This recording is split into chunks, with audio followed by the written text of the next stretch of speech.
Rahayu. Salam budaya. Udah kayak Onal Marjan ya. Oke, kita akan lanjut ya untuk bahasan sosiologi kita pada malam hari ini. Kemarin kita udah bahas tentang nilai dan norma ya, kalau nggak salah ya. Berarti kita ada lanjutan lagi nih. Gitu. Sebelumnya sudah sempat dibahas sama Kak Iksan tentang interaksi sosial. Jadi gua rasa kita nggak harus bahas lagi. Gitu ya. Jadi kemarin kita sempat bahas ini ya, apa? Nilai dan norma. Kemudian seharusnya memang bahasa interaksi sosial. Gitu. Habis itu kita bahas apa lagi nih kira-kira? Ya, sempat bahas pengantar ya. Yuk, kira-kira bahas apa nih? Kalau sesuai dengan urutan soal, ya sosialisasi, gitu ya. Untuk sosialisasi sebetulnya babnya udah ada ya di YouTube. Jadi sebetulnya tinggal ditonton. Cuman nggak apa-apa deh kita bahas lagi.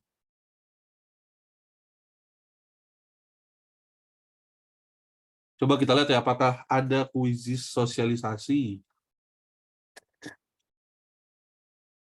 Pernah upload San, sosialisasi?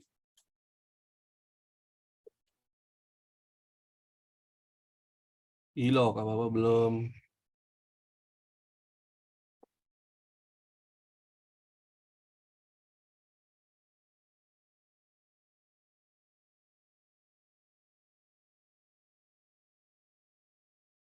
Waduh.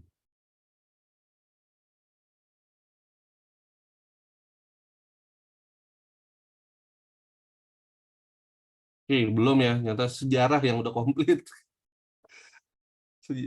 Jadi belum kalau untuk sosialisasi. Gimana semuanya? Sehat? Apa kabar? Jarang banget nyapa gue ya. Biasa. Masih semangat ya. Apalagi ya semenjak kita harus mengetahui bahwa sosum itu masuk ke TPS. Itu.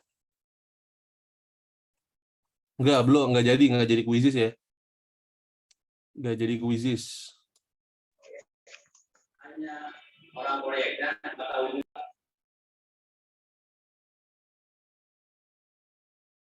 Rada chaos. Wah. Kenapa nih kok bisa rada chaos? Zidane kuliah ya? Semi gapnya kuliah ya berarti ya? Zidane.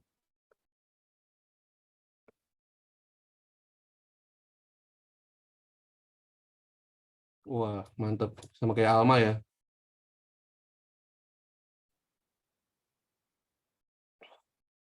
Mirip-mirip lah ya orang kuliah sama orang kerja. Cuman bedanya kalau yang kerja kan minimal banget pengobatnya itu tiap bulan dapat duit.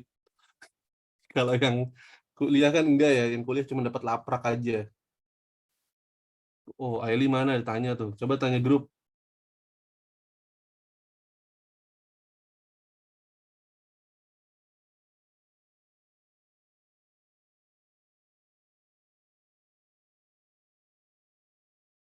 Mau ngebut kah? Enggak usah ngebut, biasa aja. Kita cuma bahas 10 PPT ya. Habis itu nanti mungkin kita coba bahas satu soal SIMAK UI kalau sempat ya. Jadi kita bahas satu paket SIMAK UI. Ini kebetulan sorry banget pentap gue belum nyampe ya. Jadi gue sebenarnya beli adapternya doang sih. Pentapnya belum datang. Pentapnya udah ada. Cuman adapternya belum ada. Gitu. Jadi sabar. Kita tunggu teman-teman lagi 3 menit lagi lah. Ya, kita dengar lagu lagi ya. Berarti kita dengar lagu rohani, kita harus adil ya. Tadi sempat nyetel lagu Islam, tapi lagu Kristen belum. Ntar kalau pas sejarah lagunya lagu Buddha sama Cina gitu ya. Apa mau ada yang di sini bintang Kristen apa tidak beragama?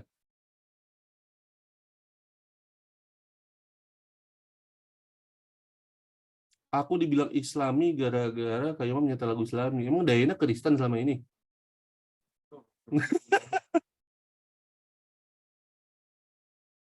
Ini yang biasa gue denger tuh yang bocah ya, kemana ya? Kayaknya ini deh.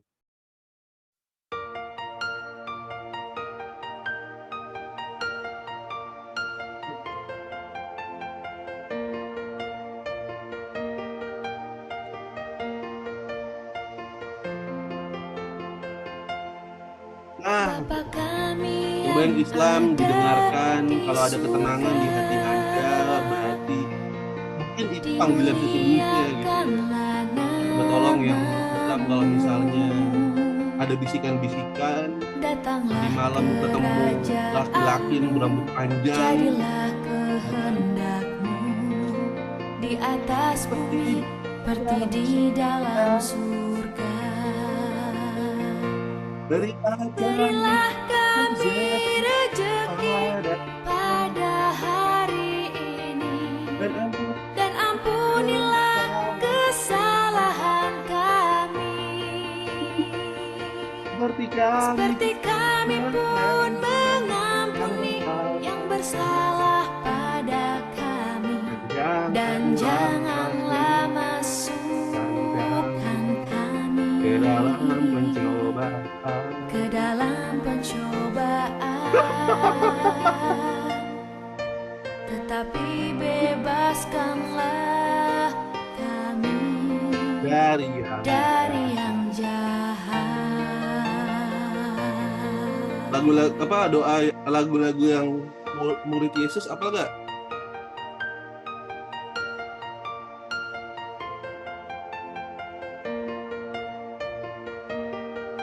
Oh, tapi hafal ya. Yang Simon, Petrus, Andreas. Bapa kami yang ada di surga, dimuliakanlah namamu. Datanglah kerajaanmu, jadilah kehendakmu di Ya Allah, masa atas 25 bumi nabi malah nggak seperti hafal. di dalam surga. Saya juga hafal 8 murid yang utama. Berilah kami rejeki pada hari ini, dan ampunilah kesalahan kami, seperti kami pun mengampuni yang bersalah pada kami. Dan janganlah masukkan kami ke dalam pencobaan, tetapi bebaskanlah kami dari yang jahat. Berilah kami rejeki pada hari ini, dan ampunilah kesalahan kami, seperti kami pun mengampuni yang bersalah pada kami. Dan janganlah masukkan kami ke dalam pencobaan, tetapi bebaskanlah Ini kami nyoret-nyoret kayak gini ya. dari yang jahat.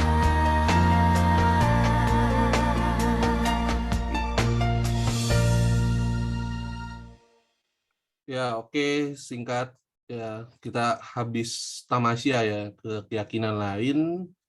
Mungkin tadi yang saya sarankan kalau ada perasaan tenang, ada rasa-rasa kenyamanan, atau seperti ada angin gitu ya yang masuk ke kepala kalian, ya kan bisa dicari tahu lebih dalam gitu, boleh gitu.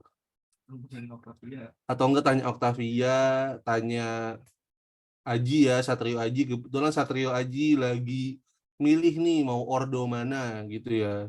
Karena dia Katolik gitu ya. Niatnya mau pindah Katolik ke Satrio Aji gitu.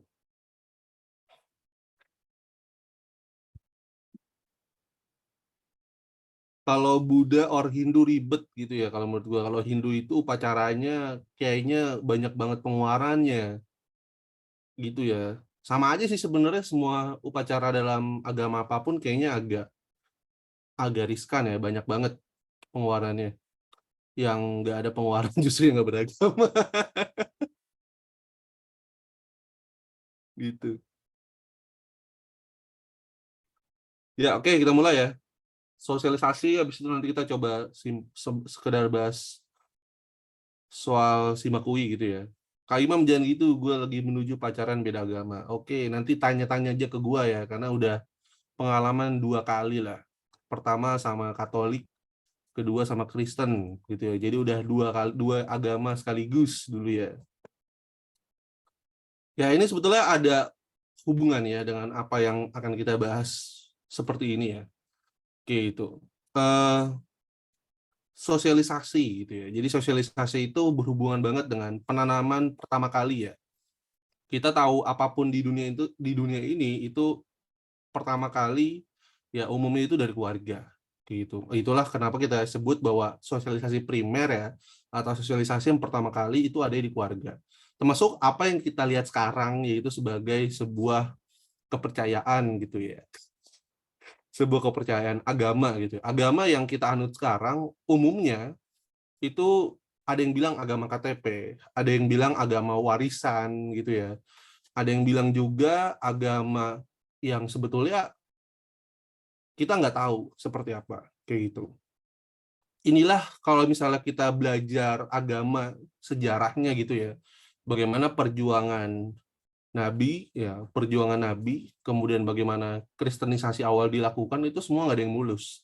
Dan pasti pengikut-pengikut awal ya di semua pemeluk di semua agama itu seperti punya keistimewaan tersendiri gitu. Karena memang mereka masuk agama, masuk Islam, masuk Kristen, masuk Buddha dan segala macamnya itu dari kehendak mereka sendiri gitu. Itulah makanya kalau kita lihat kayak generasi Nabi di awal-awal ya, itu kayak para solihin ya kan, para khulafaur rasyidin itu seperti nggak punya dosa gitu ya. Pernah berbuat dosa terus ketika masuk Islam akhirnya mereka berubah total kayak gitu. Tapi kok beda dengan generasi beragama yang sekarang-sekarang gitu ya, yang eh ya menurut gue ya bukan apa cuman sekedar beragama gitu, tapi nggak pernah menjalankan nilai agama itu yang koheren dan konsen itu seperti apa kayak gitu.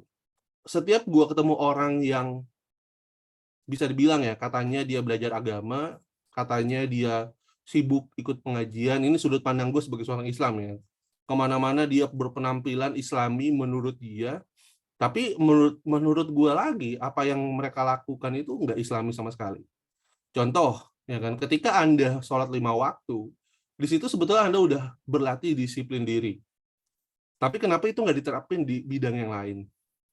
Ketika kita selalu ikut majelis ilmu ya gitu, kita ikut pengajian, kita ikut majelis taklim segala macam dengan alasan bahwa kita tuh mencari ilmu, tapi kenapa kita nggak pernah semangat untuk belajar di sekolah? Nah ini yang sebetulnya kita harus luruskan ya kan, tentang bagaimana pemahaman agama kita gitu. Jujur semenjak rajin sholat belajar makin disiplin cuy. Nah ini berarti yang menemukan kesadaran rohani dengan jasmani ya, rohani dan jasmaninya gitu ya, si Firda itu. Eh Ya itu terserah gitu ya nanti kayak gimana, tapi memang sebetulnya nggak berlaku untuk semua orang juga kayak gitu. Makanya jujur ya, gua sendiri ya, gua pribadi, gua adalah salah satu orang ya kan yang mungkin dianggap liberal dalam beragama gitu. Dan yang mengklaim liberal itu bukan gue sendiri, tapi justru orang lain yang memberikan stigma gua liberal kayak gitu. Nah itu nanti kita belajar juga di sosiologi ya. Tapi apakah gua terganggu dengan sebutan liberal itu? Ya kan? Jujur enggak. Kayak gitu. Justru gue malah berpikir ketika gue disebut liberal, ya kan, berarti oke, berarti gue sudah menempatkan agama sesuai dengan realitas masyarakat saat ini. Gue bisa mengaitkan agama dengan apa yang kita lihat sekarang. Nah, kebanyakan orang yang mengklaim dia beragama hanya membawa masalah yang sudah ribuan tahun, yang sudah dibahas sama ulama fikih, yang sudah dibahas sama 5 imam besar, yang dibahas dengan imam-imam yang lain gitu ya, itu masih dibahas sekarang kayak gitu. Bahkan kita masih memperdebatkan Allah itu duduk di arsy atau enggak. Ya kan, kunut subuh itu harus dijalanin atau enggak, sunnah atau haram atau bid'ah kayak gitu. Padahal Nabi sendiri sudah menjelaskan bahwa beragamalah dengan cara yang mudah sesuai dengan apa yang kamu yakini gitu kan. Jadi mau kunut ya terserah, mau enggak kunut ya bodo amat ya kan, terserah. Yang penting apa? Kita paham inti kita beragama itu apa, ya kan? Nabi udah jelasin banget gitu ya bahwa alasan Nabi turun ya kan mendapatkan wahyu kemudian mendapatkan titah itu bukan untuk bikin sistem yang ribet seperti sekarang. Tujuannya apa? Membawa rahmatan lil alamin. Ya kan? Artinya apa? Membawa rahmat bagi semesta alam. Apakah itu? Ya kan, kedamaian, tidak ada apa pengkotak-kotakan dan segala macam. Makanya nubuatnya Nabi adalah bahwa suatu ketika kiamat itu sudah dekat, umat Islam itu terpecah menjadi 70 golongan dan hanya satu ya kan yang selamat, ahlu sunnah wal jamaah. Tapi malah dibikin kelompok lagi. Malah akhirnya dibikin kelompok ahlu sunnah wal jamaah gitu ya. Jadi ahlu sunnah wal jamaah malah jadi akhirnya jadi nama kelompok gitu. Padahal harusnya itu ya menurut gua ya itu harusnya bukan kelompok, tapi itu lebih ke mana ya? Lebih ke keadaan kayak gitu. Lebih ke keadaan. Makanya kalau gue ditanya, jujur ya gue memang secara organisasi ikutnya NU ya, Nadatul Ulama atau kadang disebut Nadatul Udud. Jadi ketika orang-orang yang ngumpul hanya gue yang nggak ngerokok. Jadi kalau di kampus ya pas kita ikut apa apa Ikatan Mahasiswa Nadatul Ulama hanya gue yang nggak ngerokok kayak gitu.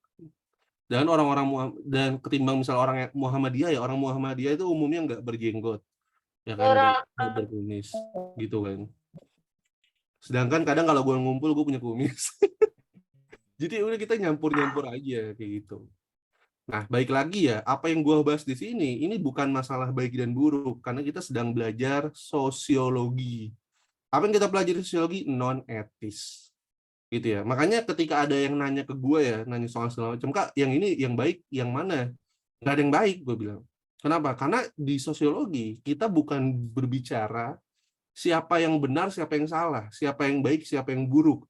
Kita belajar adanya perbedaan. Udah itu aja. Perbedaan. Jadi apa?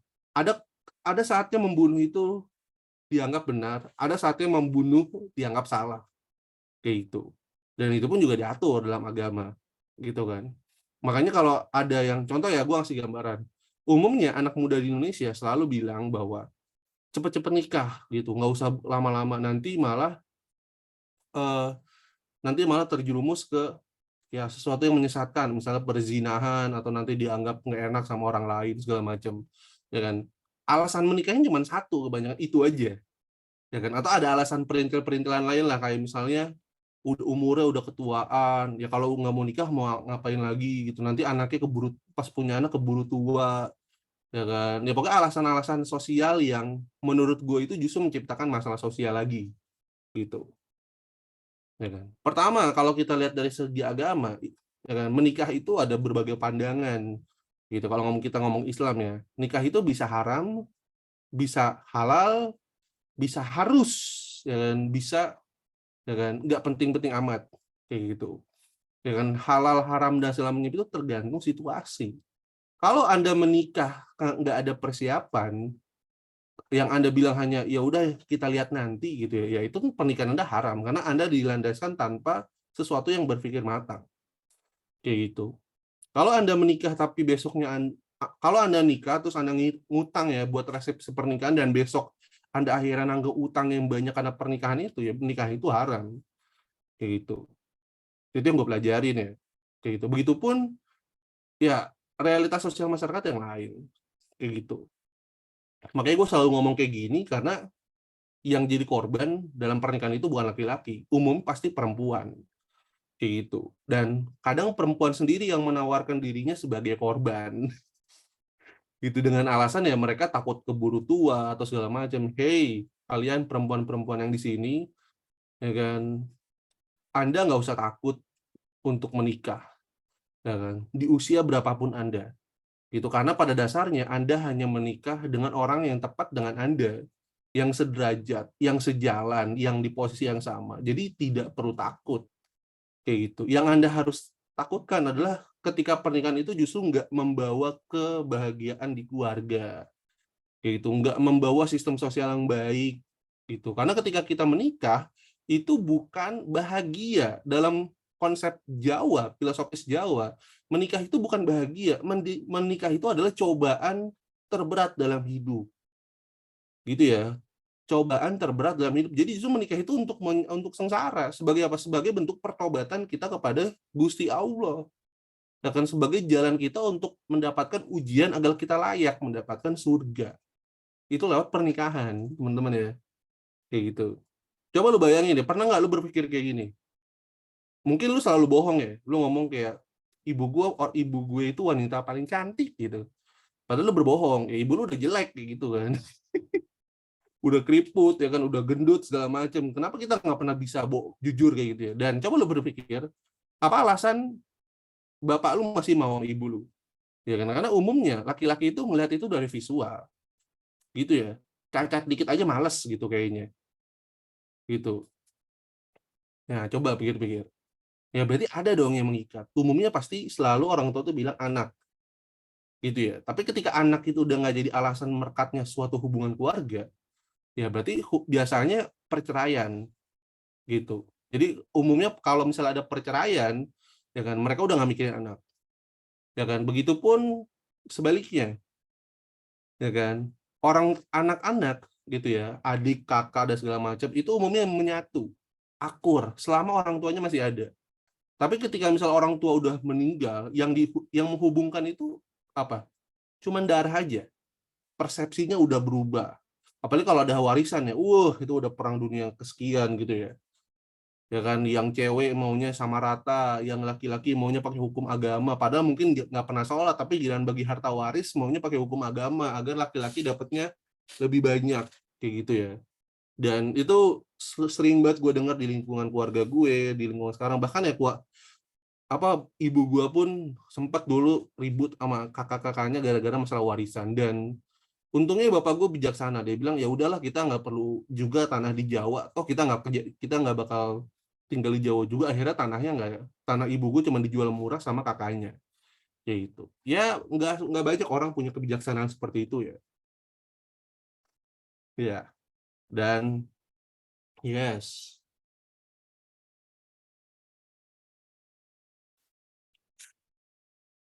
Hmm, Pembahasan udah banyak ya. Udah banyak dong. Dia tadi kan kita bahas sosialisasi. Kita lihat tuh. Jadi apa sih sosialisasi gitu ya? Ini kalau dari teori keilmuannya, sosialisasi sederhananya diartikan sebagai sebuah proses seumur hidup yang berkenan dalam apa? Bagaimana individu mempelajari cara-cara hidup serta nilai dan norma yang terdapat dalam kelompok agar dapat berkembang menjadi pribadi yang diterima oleh kelompoknya. Sampai sini paham nggak sih teori singkat ini seperti apa sebetulnya?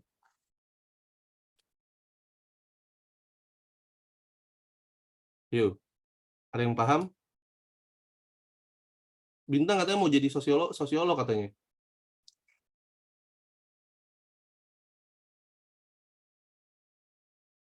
Yuk, oke, bentar ya.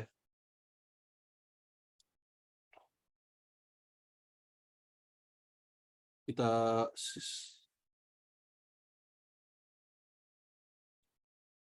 aman ya. Oke, ya, sampai sini apa yang perlu kita pahamin? Bahwa intinya sosialisasi itu sebetulnya beda, ya kan? Sosialisasi itu beda dengan apa yang kita pahamin kayak di luar-luaran ya. Kayak misalnya sosialisasi PKK, sosialisasi ini dan itu, sosialisasi genre. Itu benar sosialisasi, ya kan? Tapi dalam kaitan dengan sosiologi, sosialisasi itu berbeda. Sosialisasi itu bukan penyuluhan gitu ya. Tapi tujuannya sama. Intinya sosialisasi itu ngasih tahu ya kan, bahwa ini loh kalian harus kayak gini, ini loh kalian harus begitu, jangan begini, jangan begitu. Kalau udah terlanjur begini ya begitu. Ya itu sosialisasi. Termasuk kayak sosialisasi itu ya penggunaan kondom, ya kan, kemudian vaksin apa tuh? Kalau perempuan yang cervix kayak gitu ya.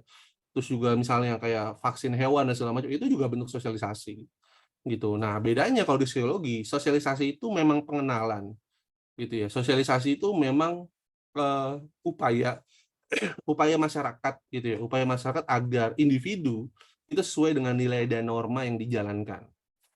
Nah, kalau di Indonesia sendiri, umumnya kalau kita sebagai warga negara ya, sosialisasi itu sederhananya adalah kita harus hafal Pancasila, minimal hafal Pancasila, ya kan? Mediumnya ya mungkin kita bisa tahu Pancasila itu tujuannya seperti apa. Yang paling expert gitu ya, atau yang paling banget diharapkan adalah kita menjalankan Pancasila gitu ya, dengan kehidupan sehari-hari. Itu bahkan kan kalau misalnya kita lihat perdebatan tahun 1960-an ya, ketika akhirnya Pancasila diterima sebagai gambaran syariah Islam gitu ya. Bahkan kalau kalian sering lihat gitu kan ya, tuh ketuhanan yang Maha Esa sesuai dengan ayat ini, ya kan, kemanusiaan adil dan beradab sesuai dengan ayat ini gitu. Itu ya itu udah dikait-kaitkan dari tahun 1960 kayak gitu. Sampai di situ bahkan. Nah, kemudian sederhananya lagi, ya kan? Sosialisasi itu apa? Kalau kita di sini ya, cara agar nilai dan norma ya kan yang terdapat dalam kelompok dapat berkembang menjadi pribadi yang dapat diterima individu, ya kan? Tapi kalau individu nggak terima gimana? Ya, itu nanti yang disebut sebagai deviasi atau penyimpangan, gitu ya. Jadi singkatnya adalah sosialisasi, ya kan, ditujukan agar individu ya yang menjadi anggota masyarakat memahami nilai dan norma yang berlaku pada masyarakat tersebut. Nah, lalu bagaimana ceritanya? Ceritanya jika individu tidak menerima, ya kan, apa nilai dan norma yang berlaku. Ya, ini nanti kita sebut sebagai apa tadi, kawan-kawan? Deviasi atau penyimpangan. Oke, oke. Sosiologi mudah kan? Mudah. Iya, kayak bapak-bapak ya. Matematika mudah, mudah. Iya. Kata siapa? Oke, lanjut. Mutababe, itu ya. Mudah salah pahamnya betul. Oke, ini menurut ahli ya. Baik lagi ya, gue salah satu orang yang nggak terlalu demen nih. Yang kalau kita nanya menurut ahli gimana kak, menurut ini gimana? Gitu karena sebetulnya kita nggak perlu ngapalin ini ya. Kayak gitu. Bahkan para ahli ini pun sebetulnya nggak berharap mereka dihafalin teorinya. Gitu. Mereka maunya dijalankan. Kayak gitu. Oke, sosialisasi menurut para ahli Surjono Sukamto gitu ya. Ini ahli sosiolog ya kan dari Universitas Indonesia. Gitu bahkan ada jalannya tuh kalau kalian ke FISIP itu ada jalan Surjono Sukamto. Kayak gitu. Bahkan kalau nggak salah ada ruangan yang pakai nama dia. Ya kan kayak gitu. Kalau misalnya di ekonomi tuh biasanya Miriam Budiarjo gitu ya. Miriam Budiarjo juga di FISIP, sorry. Ya kan siapa tuh? Lupa gue ya, profesor yang mafia Berkeley itu banyak banget tuh. Oh, misalnya kayak bapaknya Prabowo, ya kan? Bapaknya Prabowo siapa? Sumitro Jaya Hadikusumo. Nah, itu ada gedungnya tersendiri tuh di FEB UI, gitu ya. Jadi ahli-ahli ini harus tahu atau hafal nggak? Tahu aja, nggak usah hafal, kayak gitu. Kita belajar apapun itu nggak ada yang harus kita hafalin, kayak gitu. Kita biasanya mainnya kata kunci aja gitu. Pasti setiap ahli itu punya kata kunci yang berbeda, kayak gitu. Dan umumnya biasanya yang dibahas tuh sama, cuman hanya beberapa aja yang beda. Kayak contoh kita bahas ya. Sosialisasi adalah suatu proses menempatkan anggota masyarakat yang baru mempelajari nilai dan norma di tempat dia menjadi anggota. Ya kan? Kita singkat kayak gini ya. Dan pendapat ahli. Ya kan? Nah, Surjono Sukamto. Tuh, ya kan? Ini bilang apa? Ya kan? Sasi adalah proses penempatan individu sesuai nilai dan norma. Dah gitu aja. Kemudian siapa nih? Bruce Cohen, Bruce John Cohen. Sosialisasi adalah proses manusia mempelajari tata cara kehidupan dalam masyarakat untuk memperoleh kepribadian dan membangun kapasitas agar berfungsi dengan baik sebagai individu maupun kelompok di masyarakat. Berarti intinya adalah menurut Bruce Cohen, ya kan, sosialisasi adalah proses penempaan kepribadian, ya kan, yang apa tujuannya agar sikap dan perilaku sesuai dengan harapan masyarakat. Misalnya gitu. Ini bukan pendapat gua ya, ini kesimpulan gua ya kan, dari apa yang gua tahu tentang Bruce Cohen. Jadi intinya Bruce Cohen itu bilang kita tuh tujuannya adalah menempatkan kepribadian. Kemudian Peter Berger, ini paling simpel. Ini yang paling gue suka nih, Peter Berger. Sosialisasi adalah proses di mana seorang anak menjadi anggota yang berpartisipasi dalam masyarakat. Intinya apa? Peter Berger ya kan bilang apa, Bob? Proses sosialisasi bertujuan menyiapkan individu berperan di masyarakat. Dah simple. Ya mungkin bagi kalian yang anak SMA, kemudian di sini ada yang sempat gap year, memang untuk narik kesimpulan seperti ini agak sulit. Jujur, gue kan nggak bilang bahwa kalian harus seperti ini kan, gitu. Ketika kita udah bisa ngambil kesimpulan seperti ini, ya memang ketika kita udah mulai kuliah, kita udah mulai paham nih antara koherensi, kemudian kohesi dan segala macamnya, itu kan kita bahas nanti di ilmu sosial lah kalau kita kuliah. Jangan kemudian kita tahu cara mencari premis-premis gitu ya dalam suatu bacaan, baru nanti kita bisa ngambil ya kesimpulan seperti ini gitu. Jadi ini gue ngebantu kalian aja nih agar kalian mudah memahami pendapat dari ketiga ahli tersebut. Kayak gitu ya. Kemudian tujuan sosialisasi, mengetahui nilai dan norma, udah jelas gitu ya. Kalau kayak contoh ya, kita nggak, ini contoh gambaran yang salah sebetulnya dalam sosialisasi. Gitu. Kemudian mengetahui lingkungan sosial budaya, baik lingkungan sosial dan tempat individu, termasuk juga lingkungan sosial. Membantu pengendalian fungsi-fungsi organik, ya kan. Kemudian menempatkan kemampuan berkomunikasi secara efektif dan efisien. Itu seperti membaca, menulis, dan berrekreasi. Yaitu ini kayak gambaran yang umum banget gitu. Nah, kalau misalnya kita singkat seperti apa kira-kira tujuan sosialisasi, ya kan? Mengetahui nilai dan norma, berarti apa? Mengetahui, ya kan, nilai dan norma di masyarakat. Nah, satu, ya kan. Kedua, mengetahui lingkungan sosial budaya, baik lingkungan sosial tempat individu bertempat tinggal, termasuk juga di lingkungan sosial, ya kan. Intinya apa? Mengetahui tradisi dan adat yang dijalankan masyarakat. Oke. Kemudian yang ketiga, membantu pengendalian fungsi-fungsi organik, gitu ya. Ya. Mengajak individu berperan serta di dalam kehidupan sosial masyarakat deh gitu. Jadi apa? Jadi fungsi-fungsi organik itu seperti ini loh. Jadi kayak kita tuh paham nih status dan peran kita tuh seperti apa. Di dalam masyarakat itu kan ada yang berfungsi jadi RT. Berarti dia udah paham dong dia jadi RT. Gitu kan. Terus ada yang berperan sebagai, anggaplah gitu ya, bapak itu dalam rumah tangga. Ya dia berperan seperti itu. Ada yang berperan sebagai tukang sampah misalnya. Udah dia berperan sebagai tukang sampah. Gitu. Ada yang berperan sebagai pendatang misalnya gitu ya, orang-orang yang ngontrak gitu, segala macam. Ya mereka menempatkan diri, sikap dan tindakan ya sebagai orang yang tahu diri misalnya kayak gitu. Ya kan, itu adalah fungsi-fungsi organik. Gitu. Ini beda dengan fungsi-fungsi mekanik gitu ya. Fungsi organik itu kita ibaratin kayak tadi ya, kayak pohon gitu ya. Daun itu fungsinya apa, batang fungsinya apa, akar fungsinya apa. Jadi setiap orang itu udah tahu nih perannya di masyarakat itu apa. Itu biasanya umumnya ada di masyarakat perkotaan. Gitu. Masyarakat perkotaan kan orangnya maunya serba ada yang punya tanggung jawab. Gitu ya. Tapi beda dengan masyarakat pedesaan. Masyarakat pedesaan fungsinya itu lebih mekanik atau otomatis. Jadi umumnya masyarakat itu enggak punya peran yang jelas gitu ya. Kayak contoh misalnya kalau ada yang kalau misalnya kita bangun jembatan di desa, kalau di kota yang bangun jembatan udah jelas gitu ya. Ada kulinya, ada mandornya, ada yang bayar segala macam. Tapi kalau di desa, masalah desa itu masalah semua masyarakat gitu.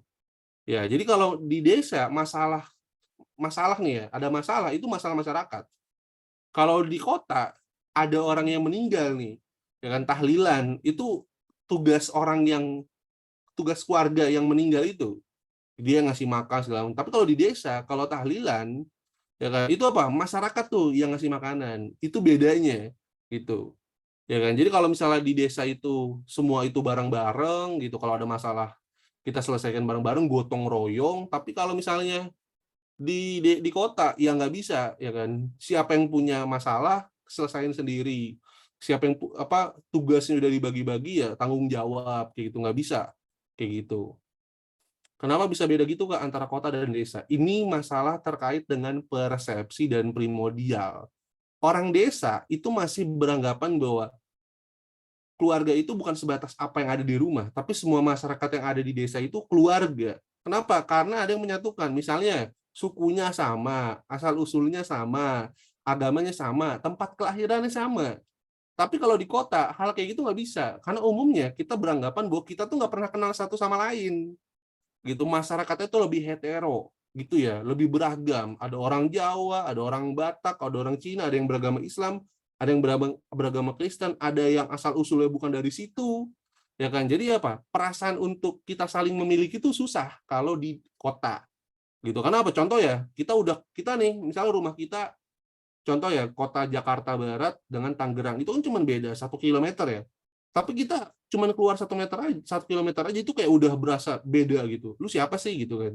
Tapi kalau di desa nih, ya kan, kayak pas kayak kemarin gue di Bali, itu beda 5 kilo aja masih kenal gitu ya, masih sapa-sapaan gitu ya. Ya kan, orang-orang Bali itu. Kenapa? Itu di desa gitu loh. Ya kan, mungkin 20 kilometer radiusnya itu orang masih nganggap semua orang di situ keluarga. Tapi di kota beda 10 meter aja, orang yang nggak pernah lu lihat terus dia nyapa, lu udah khawatir, siapa sih lu gitu kan. Ini jangan mau nyolong nih. Ya, tapi kalau di desa nggak mungkin kayak gitu. Ya, ini konsepnya kalau masih desa kayak gitu. Makanya kayak bokap gue ya itu kayak pengen banget pulang kampung segala macam. Giran dari kampung bener-bener gitu, kayak saudara, kayak semua orang kenal dia, kayak banyak banget saudaranya gitu ya. Orang misalnya bapak gue pulang kampung nih pasti orang dari mana-mana datang ke rumah gitu. Tapi kalau di kota ada yang kayak gitu? Enggak. Ya kan? Misalnya lu datang dari mana? Ya pengen nanya sekitar tetangga aja. Kayak gitu. Beda 2 blok, beda RT, ada yang kenal nggak? Nggak ada. Itulah yang membedakan desa dengan kota. Kayak gitu. Kemudian menambah kemampuan komunikasi secara efektif dan efisien, mengembangkan kemampuan membaca, menulis, rekreasi dan lain. Intinya gini, intinya ini apa? Sosialisasi. Intinya apa? Ya kan? Memberitahu, bukan memberitahu ya. Eh, mengetahui dan keahlian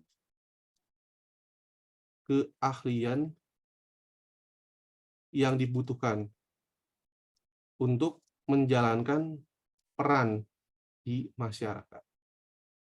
Nah, kalau misalnya konteksnya ini, misalnya apa? Kalau misalnya kita, contoh ya, kalau misalnya kita berperan sebagai dokter, ya berarti kita harus kuliah kedokteran, gitu ya. Kalau misalnya kita tentara, ya berarti kita pernah bergabung dalam akademi, kayak gitu. Intinya, di dalam proses yang ketiga, mengembangkan kemampuan, membaca, menulis, dan segala macam, itu intinya lebih ke soft skill dan hard skill, kayak gitu.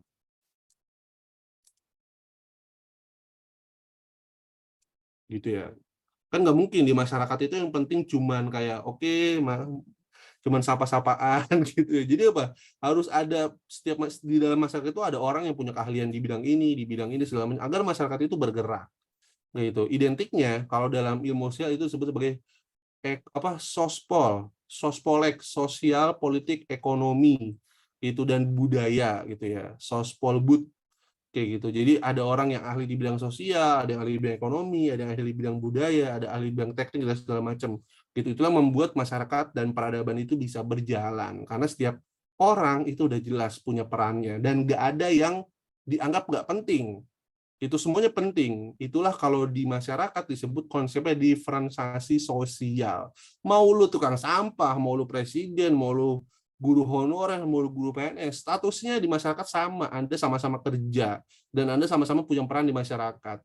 Lalu stratifikasi sosialnya dilihatnya dari mana?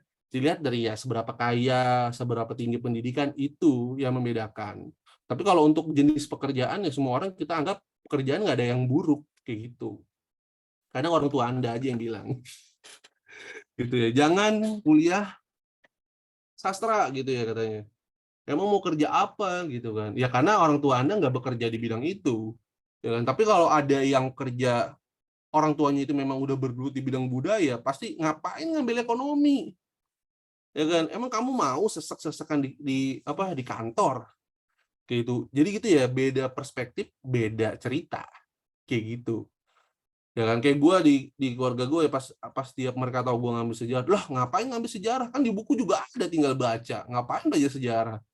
Ya udahlah kayak gitu. Tapi ketika gue akhirnya contoh ya, gue waktu itu gue ke Rembang, ya kan di situ memang gue penelitian, ya kan wawancarain budayawan, dia bilang wah kamu hebat banget gitu ya, mau ngambil sejarah gitu, anakku malah ngambil teknik kata dia, bapaknya padahal budayawan, kenapa nggak ngambil antropologi gitu, ujung-ujung di teknik katanya kerja di PLN, ya kan hampir kesambar petir lah, gajinya kecil, malah malah kalau di keluarga kayak gitu ya, di keluarga yang memang udah tahu kehidupan budaya itu seperti apa, malah yang kerja di bidang teknik, di bidang ekonomi bilang ngapain sih kerja kayak gitu, capek-capek katanya gitu.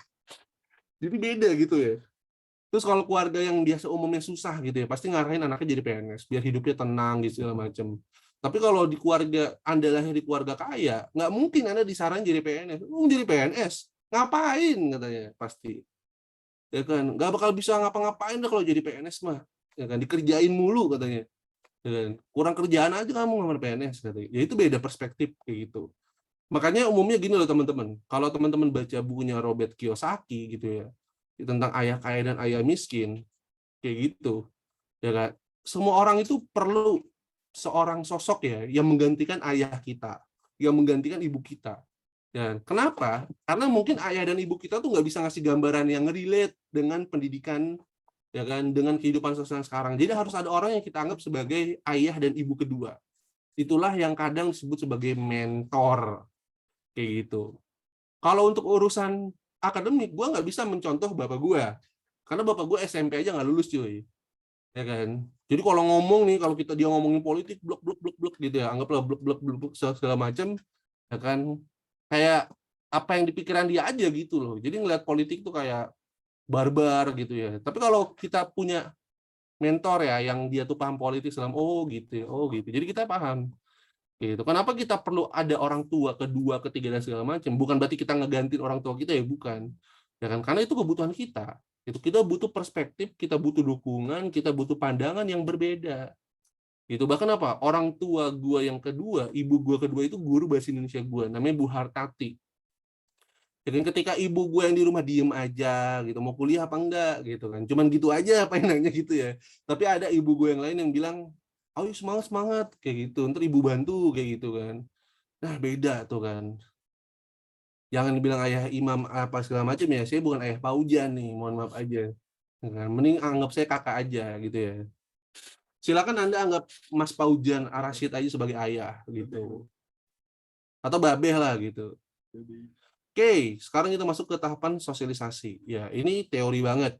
Sama ya, ini menurut Josh Herbert Mead gitu ya. Namanya seperti nama daging gitu ya. Dia ada preparatory stage, ada play stage, ada game stage, ada generalized author. Itu sebenarnya generalized author ya, kayak gitu, bukan generalized stage. Itu ini sebetulnya ya kan tahapan sosialisasi yang dimaksud sama ya Josh Herbert Mead ya. Itu dipakai juga sama Pak Harto. Cuman beda, itu bukan teori sosiologi, tapi itu teori ekonomi, yang teori lepas landas dan segala macam kayak gitu kan. Indonesia dulu sempat diaren ke teori itu. Teori apa sih itu namanya? Yang teori lepas landas gitu kan. Itu teori ekonomi kayak gitu. Ntar kita pelajari, ntar gue request ke Pak Ataki untuk bahas teori ekonomi yang itu.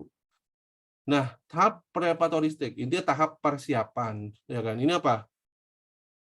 Bukan Robert Solo, setahu gue, ya kan.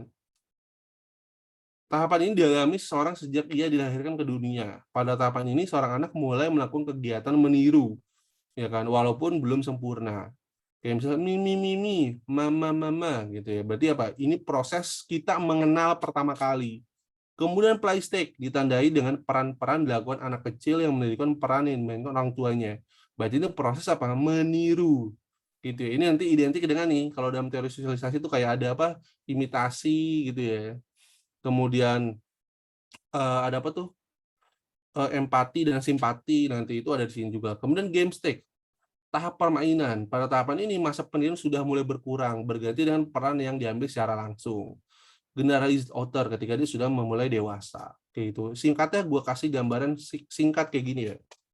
Dengan tahapan sosialisasi. Ya, preparatory stage. Ya kan? Berarti apa? Mengenal pertama kali. Ya, gitu ya. Play stage. Ya kan? Berarti apa? Tahap meniru. Gitu ya. W.W. Rostow. Nah, itu ya teori W.W. Rostow. Terima kasih buat Arundaya. Jadi bukan Robert Solow, tapi W.W. Rostow yang teori lepas landas. Gitu ya. Tahap meniru gitu ya. Tahap meniru orang lain. Gitu. Jadi kita mengambil ini ya, mengambil sikap, mengambil gambaran orang lain untuk diri kita sendiri. Itu penting nggak? Penting banget. Kayak gitu. Kayak contoh misalnya ya, banyak orang kepikiran pengen jadi pemain bola karena dia ingin seperti Ronaldo, ingin seperti Bambang Pamungkas. Itu meskipun dia nggak tahu tuh misalnya Bambang Pamungkas tuh seperti apa gitu ya kehidupan pribadinya, apakah mengantarkan anak atau gimana gitu kan. Ya kan? Jadi ya itu. Ya kan? Bahkan tuh ya si Ipeh pengen jadi Madun, coba lo bayangin. Nah, Ipeh sendiri aja nama yang unik ya dalam masa kecil gua karena Ipeh itu temennya Entong. Gitu ya kalau di sinetron si Entong gitu ya. Jadi IP ini temannya Entong gitu ya, yang direbut-rebutin sama si Mamat kayak gitu. Kemudian GameStack ya kan. Itu kayak pergaulan yang mempengaruhi manusia itu sendiri nggak sih, Kak? Bisa dibilang kayak gitu. Nanti ada lagi nih tahapan yang di bawah. GameStack. Nah, kalau tadi kan tahapan meniru orang lain. Ya, kalau ini apa? Bukan tahapan meniru lagi, tapi tahapan menyatukan atau sintesis. Itu apa? Meniru ya kan dan mencoba sendiri ya kan. Baru nanti ada generalized author. Nah, ini apa? Menempatkan diri sendiri dalam mengambil keputusan. Atau bisa simpel apa? Bisa mengambil keputusan sendirilah. Udah kayak gitu. Itu tahapan-tahapan dari sosialisasi. Kayak itu. Dan apakah itu salah? Enggak. Gitu. Dalam proses kita belajar pun seperti itu.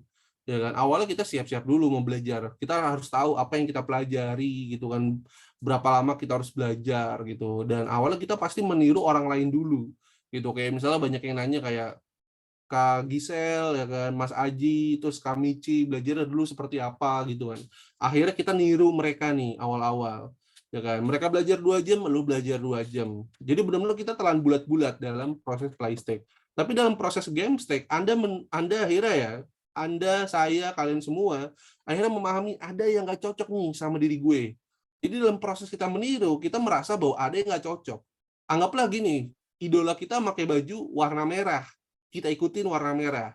Terus dia pakai baju ukuran XL. Ternyata ukuran XL di kita kegedean, kebesaran gitu. Akhirnya kita ganti ukuran L. Artinya apa? Dalam proses meniru, kita juga ada proses filter. Ya, ada proses penyaringan. Sesuatu yang nggak cocok sama kita, kita nggak ambil semuanya. Itulah kalau misalnya dalam konsep budaya yang disebut sebagai akulturasi. Jadi proses akulturasi itu apa? Menerima budaya orang lain, menerima budaya dari luar, tapi kita ambil yang cocok sama kita aja. Itulah yang sama juga dalam proses game stack. Kemudian dalam proses generalized stack, ya kan? Di sini kita sudah menerima norma secara kolektif, kita sudah paham ya nilai dan norma itu seperti apa, dan pada akhirnya ketika kita sudah tahu nilai dan norma itu kayak gimana, usaha kita menempatkan diri itu tergantung diri kita sendiri. Gitu. Makanya ketika lu mau kuliah, ya kan, yang sekarang kita hubungin gitu ya, lu mau kuliah, ya harusnya kalian juga punya sikap sendiri, kayak gitu. Ya kan, makanya coba lu tanya Pais Albar gitu. Pais Albar kemarin gua ke Bandung ya, dia nanya sampai dia nanya, ini kayaknya gue bener nggak ya masuk ITB gitu. Karena gue masuk ITB mau nggak mau ini sih bang, mama gue yang nyuruh sebetulnya. Gue juga sebetulnya kayak masih nggak yakin sebetulnya gue di ITB ini udah jalan yang benar atau enggak. Dia bukan tanya kira-kira prospek kerja seperti apa gitu ya, apa belajar susah atau enggak. Dia merasa apa bahwa mungkin ini belum tepat nih kayak dia masuk ITB. Lu bayangin loh, ya kan? Dia sampai ke tahapan seperti itu dan gua apresiasi banget. Gitu karena dia menyadari itu. Ya kan? Kebanyakan orang yang merasa dia salah jurusan sebetulnya bukan salah jurusan, dia udah nyerah ngejalanin itu semua. Ya kan? nggak bisa ngerjain tugasnya, capek ngerjain laporan praktikumnya, ya kan, kemudian apa, kecapean di perkuliahannya, jam kuliahnya katanya terlalu malam, sebetulnya mereka ngerasa capek, bukan merasa salah jurusan, gitu. Itu bedain di situ ya. Merasa salah jurusan tuh ketika lu apa, nggak dapet feel, nggak ada semangat ngejalanin kuliah itu, kayak gitu. Jadi makanya gue bilang, gue tanya sama kalian, kalian tuh sebetulnya bener-bener mau kuliah nggak, gitu kan? Kalian benar-benar mau kuliah di PTN itu nggak, mau di jurusan itu nggak? Kalau kalian merasa punya feel di situ, punya perasaan, ya kan, punya rasa cinta di situ, apapun itu bakal kalian lakuin, serius. Ya kan? Itulah kenapa gue bilang, kenapa banyak yang nanya, kenapa kok lu nggak capek bang, gitu. Pulang kerja langsung ngajar, ya kan, pulang terus masih ngurusin web, ya kan, ngurusin ini dan itu, kayak gitu. Ya karena gue bilang gue cinta, ya kan. Bahkan apa, gue justru 8 jam gue yang gue jalanin di pekerjaan itu menurut gue terlalu lama gitu, ya kan. Tapi ketika gue ngajar, ya kan, terus gue webinar, ya kan, gue interaksi sama kalian, bahkan gue kadang balas, ya gue kebangun jam 2 pagi nih, gue balas chat kalian gitu, ya karena apa, ya karena gue punya perasaan sama kalian, kayak gitu. Itu yang membedakan. Lanjut, agen sosialisasi. Ya, agen sosialisasi atau media sosialisasi adalah pihak-pihak yang melaksanakan sosialisasi. Itu ini menurut Jacob and Fuller. Ya, berarti umumnya ada 4 agen sosialisasi. Pertama ada keluarga, kelompok pertemanan, ini ganti aja ya teman sebaya, terus lembaga pendidikan, ini juga ganti aja, misalnya Pranata gitu ya. Karena enggak lembaga pendidikan enggak lembaga pendidikan aja, ya kan? Tapi lembaga apapun itu berpengaruh sebagai agen sosialisasi. Terus media massa gitu ya. Media massa tuh dalam konteks sekarang ya adalah apa? Peran informasi dari luar. Kalau sekarang berarti media sosial, yaitu. Ya kan, media sosial itu mempengaruhi banget diri Anda gitu untuk memahami sesuatu. Contoh yang download tweet, yang apa, yang aktif banget di Twitter, terlalu terpengaruh misalnya kan, ada informasi di Twitter, ada ya ada gosip-gosip terbaru kayak gitu. Makanya gue bilang gue bersyukur banget nih lahir di tahun 97, kemudian baru kuliah di tahun 2016. Ya kan? Kenapa? Karena waktu itu kedistraksi itu karena apa? Karena status BBM doang. Gitu. Nggak ada tuh dulu ya kan, Twitter, ya kan, apa, nggak ada lagi Instagram.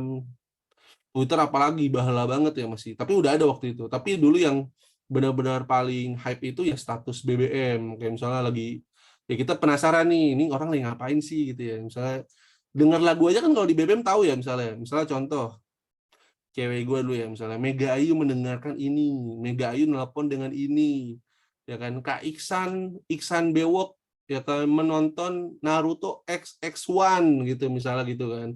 Itu ketahuan kalau di BBM. Jadi kita ada jadi aktivitas kita tuh ngepoin kegiatan orang dulu kalau di BBM kayak gitu. Terus PPPP yang sekarang kalian tahu ya itu dari Pink, betul tuh ya.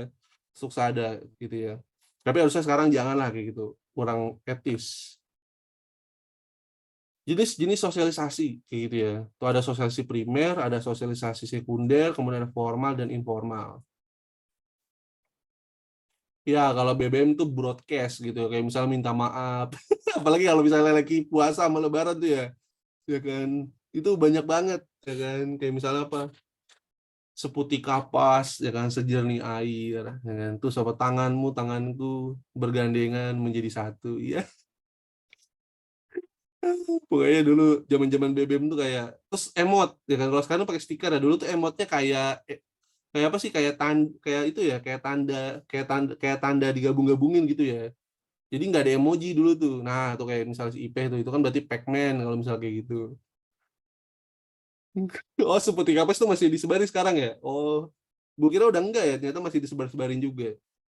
Kita lihat sosialisasi primer. Sosialisasi pertama yang jalan individu. Nah, berarti apa? Ini keluarga Bati. Gitu ya. Jadi keluarga Bati. Bukan keluarga besar. Bukan keluarga umum gitu ya.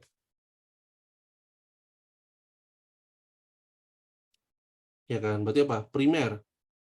Nah, diperkenalkan keluarga Bati.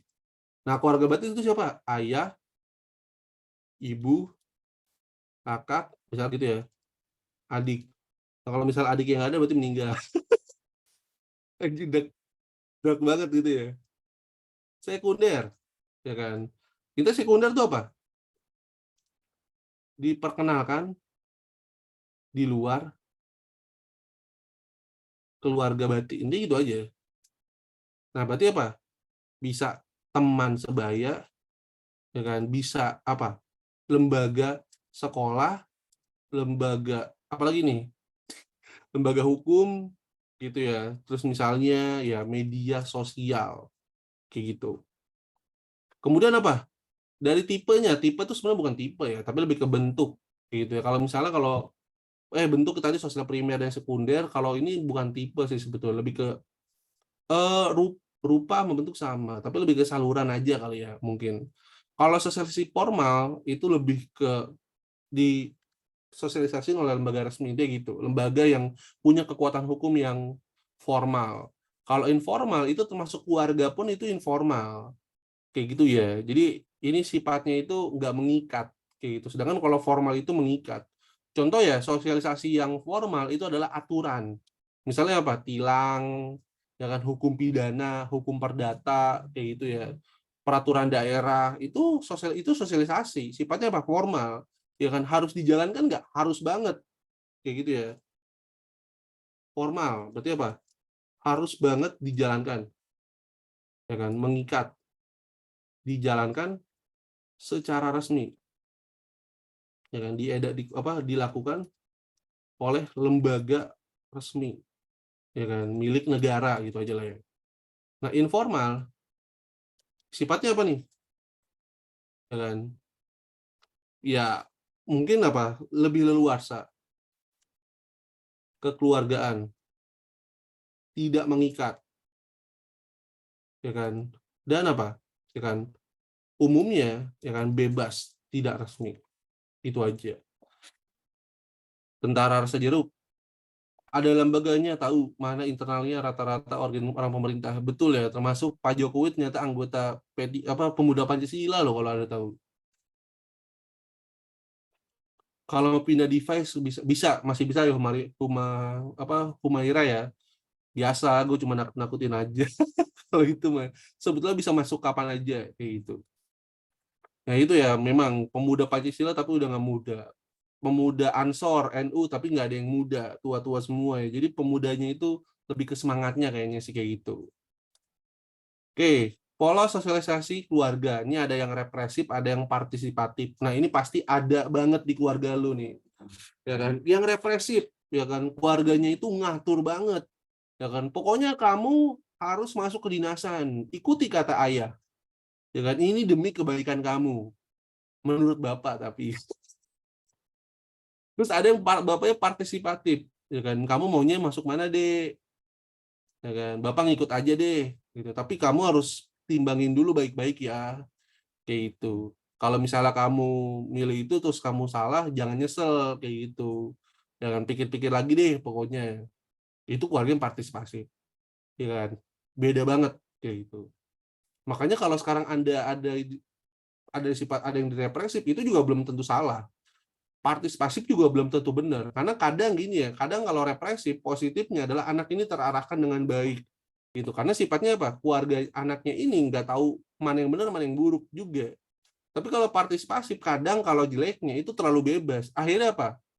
Ya udah terserah ade lah mau ngapain gitu kan. Jadi akhirnya keluarga itu nggak ngedukung, nggak ngelarang kayak gitu ya. Jadi lebih ke nggak mau tahu kayak gitu. Itu kadang di situ kejelekan sosialisasi partisipasi. Jadi represif itu membatasi, ya kan. Tapi positifnya itu punya track yang jelas gitu. Tapi kalau sesi partisipasi mendukung, tapi apa? Kadang lebih ke nggak mau tahu kayak gitu. Jadi semua itu memang ada plus minusnya. Itu lalu mana yang baik? Nggak ada. Ingat ya, di sosiologi kita nggak bicara baik dan buruk. Ya kan, kita apa? Cuman tahu, oh ada yang seperti ini, ada yang seperti itu. Kayak gitu aja. Nah, kalau ada yang nanya keluarga gue seperti apa? Keluarga gue tuh partisipasif. Ya kan, bapak gue nggak pernah ngelarang gue ngelakuin ini, ngelakuin itu. Tapi pasti harus tahu ada alasannya. Gitu. Sempat ngelarang pas kuliah yang pernah gue sebut ya. Tapi nggak sampai kayak misal, pokoknya nggak boleh kuliah. Ya kan, pokoknya kerja aja, nggak sampai kayak gitu. Tapi lebih ke ya udah kalau memang kamu sanggup ngejalanin itu semua, bapak angkat tangan doang, paling bilang kayak gitu. Karena kan ya emang nggak sanggup bayar kuliahnya ya untungnya. Ya kan memang ada program bidik misi, ya kan ada program KIPK gitu, ada program ya pokoknya sebetulnya mau kuliah tuh sekarang gampang sih menurut gua. Itu kalau dia bilang tapi kan ngekos itunya gimana Kak? Ya ampun ya kan Anda masuk dulu, Anda datang ya kan di situ nanti udah ada yang nyambut loh. Udah ada BEM ya kan, udah ada himpunan, udah ada alumni gitu ya. Ya, nanti prodi pun bakal ngasih nih kalau misal kalian nggak punya tempat tinggal gitu. Yang susah tuh apa? Masuknya. Udah itu aja benar. Ya kan? Yang harus kalian pikirin tuh masuknya, bukan nanti setelah masuk tuh gimana. Kayak gitu. Tuh ya, kalau misalnya kata kata anonim yang penting nggak murtad aja gitu. Gitu, ya kan. Lanjut. Peran sosialisasi gitu. Jadi sosialisasi itu memang benar-benar punya peran yang besar banget gitu. Intinya sosialisasi itu punya peran buat kita tuh tahu ya kan kita itu siapa. Di situ juga ada proses membentuk diri. Dan ingat ya, sosialisasi itu bukan hanya di keluarga. Tapi sosialisasi itu ada di mana aja. Ada di teman sebaya, ada di kampus, ada di manapun. Intinya sosialisasi itu nanti membentuk diri kalian itu seperti apa. Jadi apa? Naurah yang sekarang yang belum kuliah itu adalah naurah yang percampuran sosialisasi ya kan atau nilainya itu dua aja mungkin keluarga atau teman sebaya misalnya bintang gitu ya jadi naurah itu gabungan dari nilai yang dianut keluarga sama nilai yang dianut bintang gitu jadi keluarganya mungkin baik-baik sedangkan bintang nilainya seperti hewan jadi anggaplah naurah itu jadi hewan jinak gitu ya. Tapi ketika akhirnya Naurah masuk ke UI di situ ya ketemu komunis ya kan, ketemu ateis, ya kan, ketemu orang liberal, ketemu orang yang kafirun ya kan, ketemu orang-orang yang berbagai macam akhirnya Naurah bukan lagi sekedar hewan jinak ya kan, tapi apa? Hewan langka ya kan, hewan langka yang berkembang biak sulit ya kan dan juga punya banget ya kan sifat yang tidak bisa dilihat.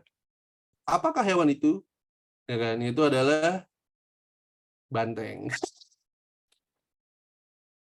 Kayak gitu. Jadi nanti Naurah jadi banteng akhirnya ya, kayak gitu. Hewan yang sulit diatur, liar iya, tapi bisa bilang hewan jinak gitu ya. Sifatnya nggak bisa ditebak gitu. Jadi banteng kayak gitu. Itulah nanti. Dan Naurah ketika masuk UI misalnya gitu. Amin. Semoga Naurah masuk UI atau masuk trio macan apapun lah. Kayak gitu. Ya itu ya sosialisasi itu membentuk kepribadian. Kita lihat faktor biologis, psikologis dan sosiologis kayak gitu. Gua dulu ya kalau misalnya gua review diri gua kira-kira 6 tahun lalu, ya kan ketika gua mau ujian ya, jujur ya ketika gua mau ujian dulu gua sholatnya nggak berhenti-berhenti loh. Sholatnya nggak berhenti-berhenti ya kan sebelum berangkat sholat subuh ya kan, sholat sunnah, minta ampunan segala macem gitu ya. Pokoknya kayak gitulah. Bahkan dulu di SMA itu gua bukan yang ajan memang, tapi gua yang sering imamin sholat. Kalau yang sering ajan tuh Mas Bewok, Kak Iksan. Kayak gua tuh bagiannya itu jadi imam sholat. Apalagi kalau pas di belakang ceweknya memang yang gua taksir. Idih, ya kan. Gua harus tahu nih dia sholatnya kapan aja gitu. Kayak itu. Jadi kayak gitu. Tapi pas di kuliah, gua akhirnya tahu agama itu kayak gimana dan akhirnya gua menempatkan posisi kayak oke, berarti gua kemarin-kemarin kayaknya jadi imam itu cuman pengen pamer doang kayak gitu ya. Sholat juga kayaknya cuman rutinitas. Akhirnya gue cari tahu apa itu sholat, apa itu fungsi zakat itu seperti apa gitu. Apakah benar kita harus bikin negara Islam atau enggak gitu. Itu gue pelajarin banget kayak gitu. Sampai akhirnya gue lupa sholat. Sampai akhirnya gue lupa sholat gitu. Akhirnya malah jadi nggak sholat kayak gitu ya. Tapi sekarang sholat, alhamdulillah. Subuh gitu ya. Kenapa sholat subuh? Biar bangun pagi gitu ya. Terus sholat zuhur karena malu. Kan gak enak gitu ya. Wah, kagak sholat. Jadi kalau sholat zuhur tuh ya udah kan. Dan gua rasa yang berpikiran kayak gitu bukan gua doang ya. Kayak semua teman kerja gua kayak gitu deh. Ya kan sholat zuhur, sholat asar karena malu doang. Terus maghrib sholat juga, ya maghrib tergantung kalau nyampe rumah sholat gitu. Tapi kalau nggak belum sampai rumah ya udah maghribnya di itu ya maghribnya di angkringan kalau nggak di warkop gitu ya. Pokoknya yang penting perut keisi sebelum pulang. Sholat isya ini yang lebih sering kelewat gitu ya. Tapi dulu buset, dulu tuh gue tahajud iya. Bahkan gue kayak pengen tahu nih kan katanya tahajud itu dikelilingin sama setan-setan ya. Perasaan gue sholat tahajud bertahun-tahun nggak pernah dengar apa-apa gitu ya, nggak di kiri kanan gue nggak pernah ada pocong gitu segala macem. Ya kan, jadi sebetulnya apakah gue yang salah sholat tahajud? Ya, apakah memang itu suatu kebohongan? Ya kan, kebohongan yang seolah-olah membentuk supremasi agama gitu, gitu kan? Ya nggak ada yang tahu kayak gitu. Yang gua tahu adalah bahwa Adam ya kan masuk ke dalam kejahatan itu karena wanita, yaitu Siti Hawa. Gitu. Jadi itulah, jadi perempuan lah yang sering banget membuat laki-laki itu terjerumus dalam kejahatan gitu. Lanjut, ya kan. Faktor pembentuk kepribadian biologis, ya kan. Nah, biologis itu sifatnya unik. Artinya tidak seorang pun yang punya karakteristik fisik atau apa yang sama bahkan anak kembar sekalipun. Gitu. Ini lebih ke apa ya, inner gitu ya. Kadang disebut inner beauty gitu ya. Jadi kecantikan dari dalam, sikap dari dalam itu beda-beda. Gitu. Faktor lingkungan, iklim, topografi, SDA segala macam. Orang-orang yang hidup di pegunungan yang biasa hidup keras gitu ya. Mereka itu umumnya pasti punya sikap yang cenderung lebih ke tegas, kasar segala macam. Beda dengan orang-orang Jawa yang hidup di pedalaman, ya kan, yang umumnya lebih sabar aja. Kenapa? Mereka hidup sebagai petani. Ya memang sabar doang kerjanya. Ya kan, sabar ya nunggu tumbuh, kan nggak mungkin kan diteriakin padi langsung tumbuh gitu, enggak ya. Kalau misalnya orang-orang di Sumatera, orang-orang yang hidup di pegunungan, mereka itu kebiasaannya berburu, makanya mereka apa, lebih keras gitu ya, lebih cepat gitu, lebih sergap kayak gitu. Itu faktor lingkungan alam yang membentuk kepribadian kayak gitu. Terus faktor lingkungan sosial gitu ya, ya ini berarti kayak keluarga, suatu tempat kerja. Jadi ya itulah, kita berinteraksi sama siapapun itu nanti yang akhirnya berpengaruh ke kita. Ya kan, orang Jawa yang hidup 12 tahun di Jawa pas datang pertama kali ke Jakarta medok gitu ya. Giliran udah 5 tahun di Jakarta, lebih Jakarta dari orang Jakarta. Gitu ya. Ngomong anjingnya lebih serem gitu ya. Jadi ngomong anjingnya udah lebih banyak timbang orang Jakarta, lebih orang Jakartanya gitu. Ngomong elu gue-nya lebih lebih apa? Lebih punya logat banget gitu. Kayak gue kan orang Jawa ya, tapi kadang gue ngomong BG lu ya kan. Atau misalnya ngomong ya kayak tadi ya gede gitu. Padahal kan gede, kalau gede sih masih bahasa Jawa gitu ya. Pokoknya lebih kayak lebih nyatu gitu, karena kita berusaha untuk beradaptasi. Ketika kita berusaha untuk beradaptasi, umumnya kita lebih meresapi kayak gitu, ya kan, lebih meresapi. Makanya katanya gitu yang apa, kalau kita belajar apapun, ketika kita memang pengen banget gitu ya, kita bisa lebih ahli dari yang ngajarin. Jadi itu fakta sih kayak gitu. Tapi itu bukan suatu kayak kebetulan gitu ya, itu sebetulnya sistematis kayak gitu, sudah diatur ya kan, seperti itu. Puan masih noob ya, karena Puan itu bukan pengen jadi presiden gitu, pengen dianggap jadi presiden gitu. Bedanya gitu ya. Faktor lingkungan budaya, perbedaan budaya dalam setiap masyarakat mempengaruhi kepribadian seorang. Misalnya masyarakat Asia tentu memperlihatkan cara kepribadian berbeda dengan orang-orang Eropa. Itu sebetulnya kadang di apa, diidentifikasi dengan sebagai culture shock kayak gitu ya, dengan culture shock gitu. Jadi perbedaan lingkungan budaya akan menunjukkan banget gitu ya, perbedaan dari nilai dan norma yang dianut oleh masyarakat kayak gitu. Ya, apakah akhirnya kita bahas soal simak? Sepertinya akan saya jadikan tugas aja ya. Jadi kan saya kasih tugas buat ngerjain soal simak. Nanti minggu depan kita nggak bahas materi, kita skip dulu. Ingat, kita masih 6 bulan belajar sosiologi, nggak usah buru-buru ya kan. Jadi besok minggu depan kita mulai bahas soal dulu ya. Kita bahas dari soal bab 1 sampai bab sosialisasi. Ketika soalnya udah selesai, nanti kita bahas materi lagi. Jadi kita nggak usah buru-buru gitu. Kemungkinan besar TKA kita akhirnya sampai April. Jadi kita tetap belajar semua ya. Kita belajar TKA, kita belajar TK, kita belajar TPS sampai bulan April gitu. Pokoknya nanti lihat contoh soal yang benar-benar real dikasih sama BP3. Tapi gue jujur ya, gue sebetulnya nggak berharap apa ya, nggak berharap kayak nanti sosialisasi yang dilakuin sama pemerintah itu bakal gamblang gitu, karena dari tahun ke tahun ya mereka malah lebih parah, nggak ngasih contoh soal loh, ya kan, ngasih ya kan, ngasih di tahun 2020 ya kan, itu setiap soal juga satu, dan itu apa, setelah tahun-tahun itu nggak pernah ngasih contoh soal lagi. Jadi sebetulnya pemerintah itu nggak pernah ngasih contoh soal kayak langsung 15, 20, nggak pernah, ya kan, semuanya juga pasti prediksi gitu kan. Bahkan bisa dibilang ya, kalau menurut gue ya, PBM, PPU itu nggak jauh beda dengan bahasa Indonesia, cuma dipecah dua doang. Gitu. Jadi sebenarnya nggak ada yang beda. Makanya kalau teman-teman ya yang pernah belajar sama gue, siapa tahu di sini ada anak 2020 ya, ada yang nanya, Kak, lah kok ini kita belajar soal simak bahasa Indonesia, kenapa kita nggak belajar PBM, PPU? Gue bilang ya, PBM, PPU itu cuma dibelah dua. Gitu. PBM itu apa? Baca, menulis. Ya kan? Berarti kita cuma belajar ejaan sebetulnya. Nah, kalau PPU pengetahuan umum berarti kita belajar makna kalimat, makna kata gitu. Jadi semua informasi pengetahuan umum di bahasa Indonesia itu di PPU. Tapi kalau tanda baca, cara nulis, gramatikal itu di PBM. Oh gitu ya, Kak? Ya iya, udah pokoknya selesain aja soal SIMAK UI, itu kan bahasa Indonesia. Dan akhirnya anaknya masuk ke kedokteran Unpad.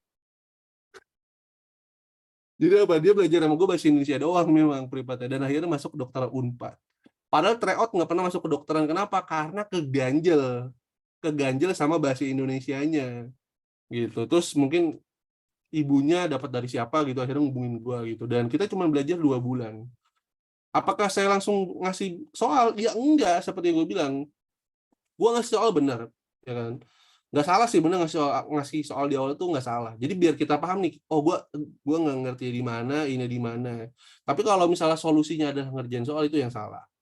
Gitu. Makanya kita ngasih soal ke kalian, bukan kalian itu harus pelajari soal itu, bukan, tapi kalian udah jawab aja, benar salahnya urusan nanti. Yang penting tahu gitu, udah ngerjain soal, udah kayak gitu. Ya kan? Nanti apa? Pas udah masuk materinya, kerjain soalnya lagi kayak gitu. Jadi ketika Anda ngerjain airdrop sosiologi, Anda akan ketemu lagi nanti di tryout, ya kan? Atau gue ngirim lagi. Mungkin nanti ada nanya, kok kan udah kita jawab, Kak? Ya nggak masalah, emang apa kalau udah dijawab. Kayak gitu. Jadi kita mengulang terus pokoknya. Ya kan, makanya gue bilang ini masih 6 bulan, masih 6 bulan ya, santai aja. Itu yang penting belajar kita teratur, kayak gitu aja teman-teman. Ya, jadi nggak usah ada yang harus kita khawatir, kita slow down aja, kita belajarnya pelan-pelan aja. Sepakat ya, kita belajarnya pelan-pelan aja, kayak gitu. Karena yang pelan-pelan lebih nikmat sih. Jangan berpikir jorok ya, maksudnya yang nikmat itu ya kita menikmati proses, kayak gitu. Ya kan?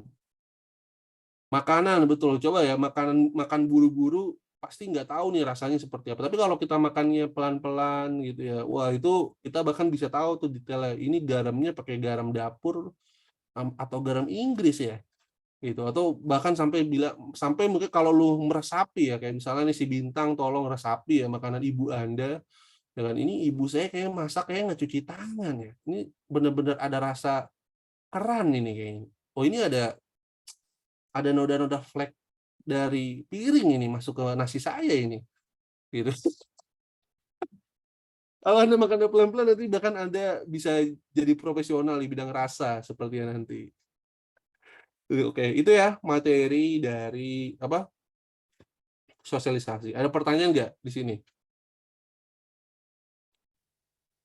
Ya, betul lah dari Octavia. Air yang mengalir tenang pasti berlabuh juga ke muara yang dituju.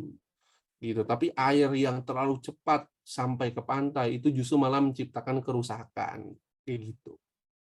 Ya, jadi itu ya, makanya sesuatu yang Anda jalani ya kan secara pelan-pelan, tidak instan, itu akan bertahan lebih lama ketimbang sesuatu yang Anda dapatkan itu secara instan. Kayak gitu. Kak, catatannya share, pasti gua share kayak gitu. Makanya sekarang ya kalian catatlah sejarah kalian pelan-pelan, kalian catat sosiologi kalian pelan-pelan, nggak usah buru-buru kayak gitu. Kerjain soal nuklir nggak usah minta pembahasan dulu lah, ya kan. Yang penting kalian kerjain dulu, nggak usah tahu kalian salah benarnya seperti apa. Karena kalau kalian baru kerjain 1-2 soal tuh sudah minta pembahasan, terus kalian salah banyak, ya kan. Akhirnya di situ timbul perasaan nggak pede, anjir salah banyak. Kayak gitu kan. Makanya kenapa gue ngasih tryout 30. Kalau kalian tryoutnya cuma 10 terus kalian salah, kalian jelek 6, ya kan di situ kalian merasa udah nggak pantas lah gue masuk PTN. Tapi kalau 30, ya kan di situ kalian benar-benar belajar gitu ya. Nggak mungkin, gue yakin banget dari 30 kali tryout itu pasti mayoritas nilai kalian bagus. Yakin, seyakin-yakinnya gue. Kalau misalnya kalian memang menjalani tryout itu betul-betul, ya kan. Apalagi kan gue kemarin bilangnya bisa ngulang 10 kali, sekarang 50 kali. Tadi gue bilang sama Derry, udahlah dibikin terserah aja dia mau ngulang berapa kayak gitu. Jadi kalian mengulang 100 sampai 1000 kali pun nggak masalah sekarang. Nggak sampai 1000 kali sih, kayak maksimal 100 200 lah kayak gitu. Iya. Mungkin Aili sama Dayena mengulang 1000 kali gitu ya. Kak, soal IPS terpadu kemarin di-share nggak? Nggak usah di-share, nanti gua bahas gitu ya. Nanti gua bahas. Tapi aku tim yang harus koreksi biar tahu kesalahan di mana. Iya, memang betul, mengoreksi kesalahan itu penting. Tapi gue bilang ya, nanti aja ngoreksinya kalau sudah semuanya. Jadi kita nggak perlu tahu kesalahan kita dulu nih. Yang terpenting kita berupaya dulu. Kayak gitu. Jadi kita berupaya dulu aja. Kayak gitu.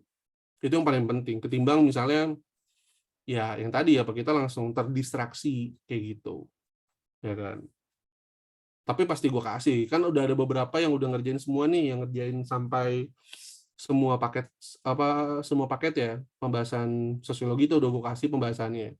Cuma kemarin ketukar, jadi soal yang belum direvisi pembahasannya yang sekarang, jadi nanti gue kirim yang terbaru gitu ya, soal yang udah direvisi, jadi nanti bisa dicocokin sama pembahasannya sekarang kayak gitu. Oke, ada pertanyaan nggak? Kalau nggak ada pertanyaan mungkin sudah cukup sampai di sini gitu ya. Terima kasih buat teman-teman semua yang udah hadir di pertemuan sosiologi. Tumben cepet, kata siapa, kita udah 90 menit ya, jadi nggak cepet juga kayak gitu. Kuisis dong Imam, kuisis itu salah ya si Iben, masa sampai pukul 22 ya, nggak mungkin lah. Kita kuisis tapi sejarah kalau mau. Kemarin ekonomi sampai jam 22 itu gue yang nyuruh karena dia kan kelasnya sendiri ya. Kalau gue kan harusnya berdua. Sejarah besok kita bisa 2 kali malah dari jam 10. Gue sebenarnya mau ngajarinnya alfa aja di jam 10.00 ya besok hari Minggu. Itu kita bahas sejarah dunia, tapi kalau anak Dama mau masuk nggak apa-apa deh. Ya kan. Jarang-jarang nih gue ngasih konsul. Jadi hari Minggu itu nanti ada 2 konsul sejarah. Jam 10.00 sampai jam 12 itu sejarah dunia.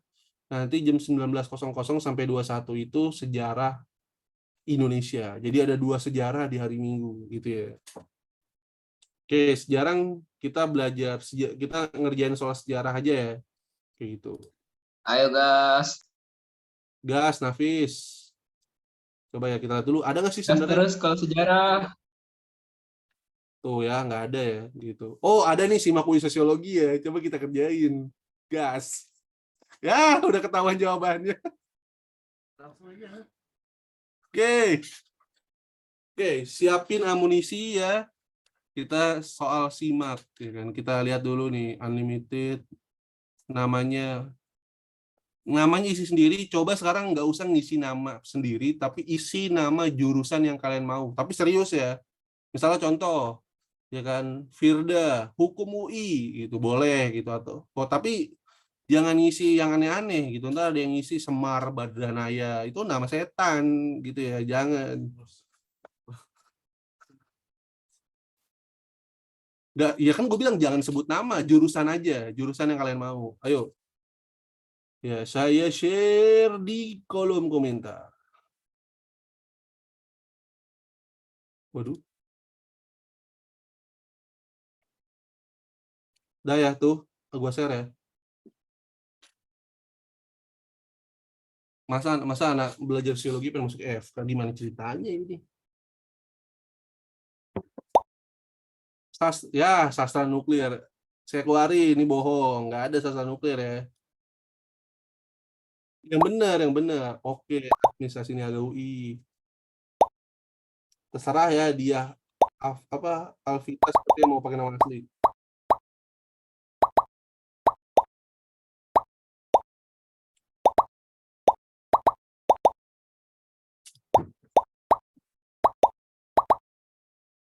Wah, ada yang masuk sastra Belanda ya.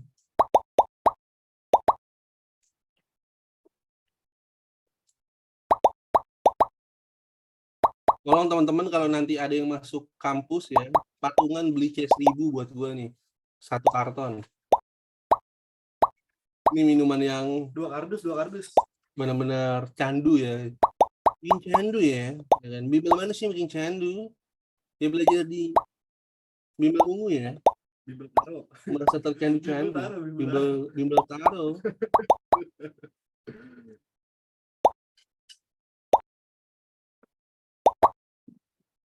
Bimbel otak ada dua berarti.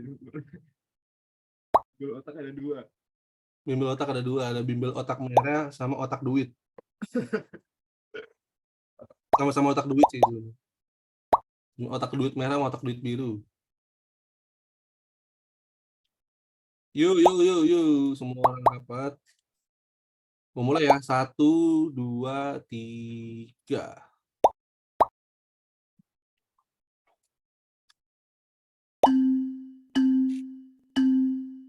Sambil dengar lagu ya, biar semangat saya dengerin lagu ntar.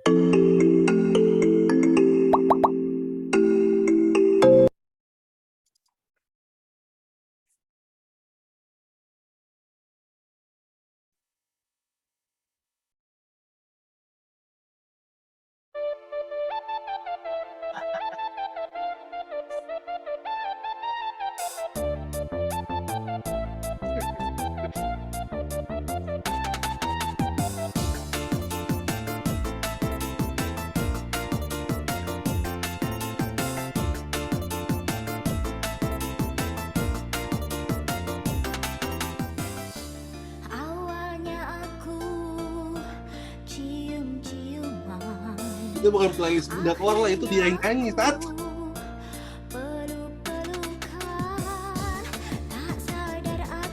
Musiknya double. Enggak ya, ini udah gue centang. Oh berarti musik kalian.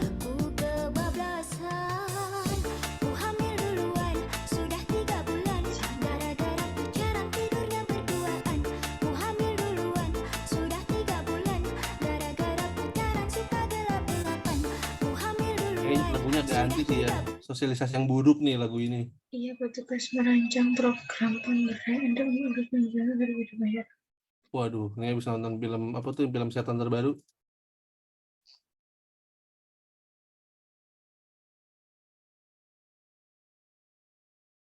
Kayak lagu ini aja deh. Lekaslah kembali, usirlah sepi yang ada di hati. Selama kau pergi yang aku mau cuma kamu saat ini. Masih perindu lu.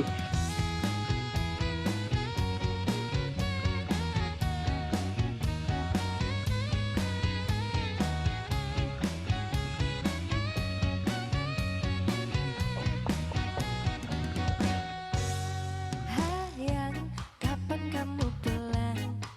Pikiranku selalu terbang melayang.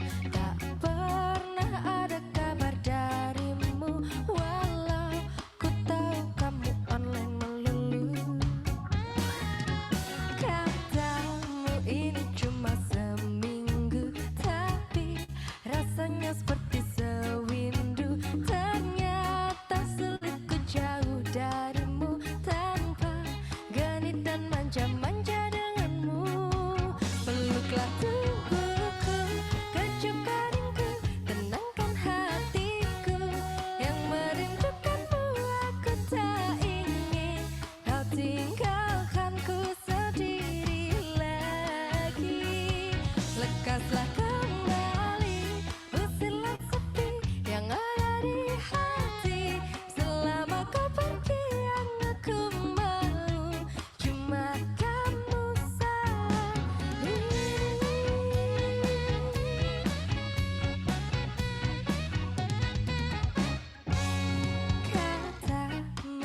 Kayak diangkut ini kalau kayak gini nih. Aku tak ingin kau tinggalkanku sendiri lagi.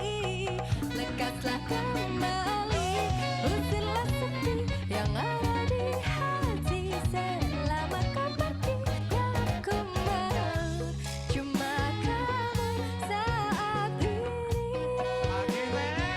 Yang aku mau cuma kamu saat ini. Yang aku mau cuma kamu saat ini.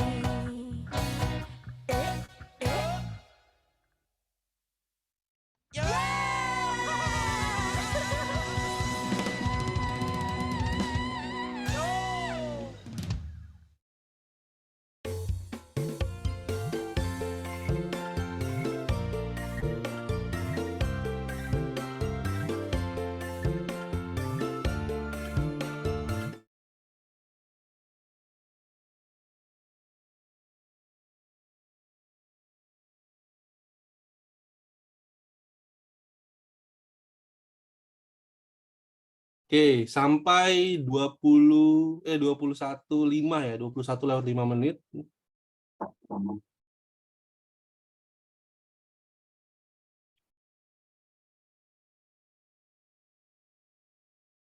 Habis ini kita satu lagi sosiologi.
Oke, kita mulai lagi ya. Coba kita lihat ada soal apa lagi di library kita.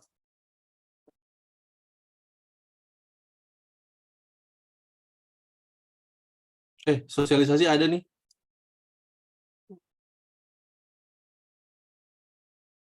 Kita sosialisasi ya, ini coba ya.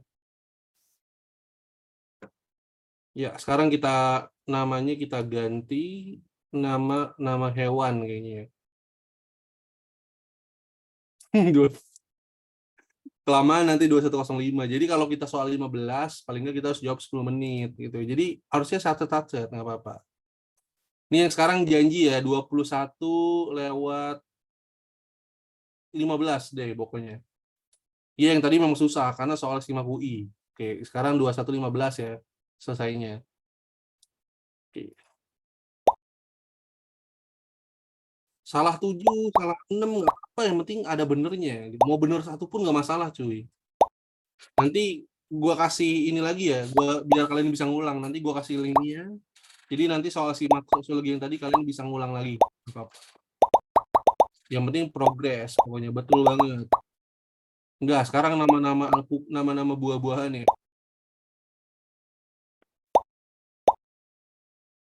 Oke, kita tuh ya ada yang namanya menunggu yang nama nanas lagi ya, mungkin Anda akan akan mengandung anak kembar. Kalau cowok ya mungkin nggak tahu deh, menggugurkan kandungan pacarnya mungkin ya. Dark banget. Ada yang namanya pineapple? Kayaknya nggak ada sih yang namanya. Ada grassroot ya. Berarti grassroot apa dong? Itu rumput laut. Tuh, bro. Oke, kita mulai ya. 1, 2, 3, 4 sampai 21, 15. Saya dengerin lagu-lagu yang normal aja deh.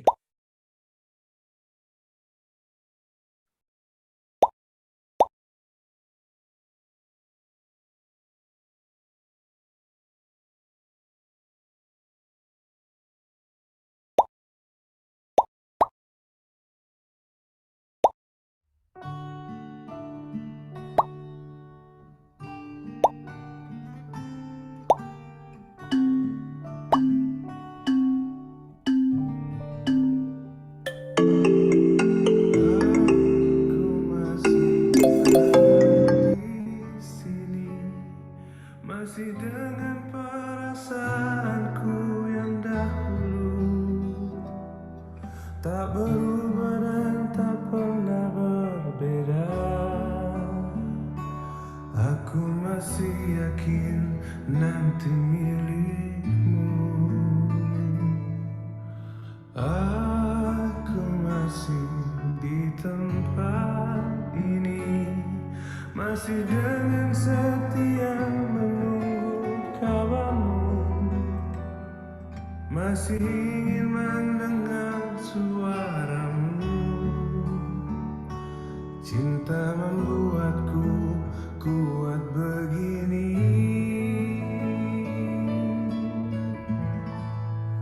Aku merindu, ku yakin kau tahu, tanpa batas waktu.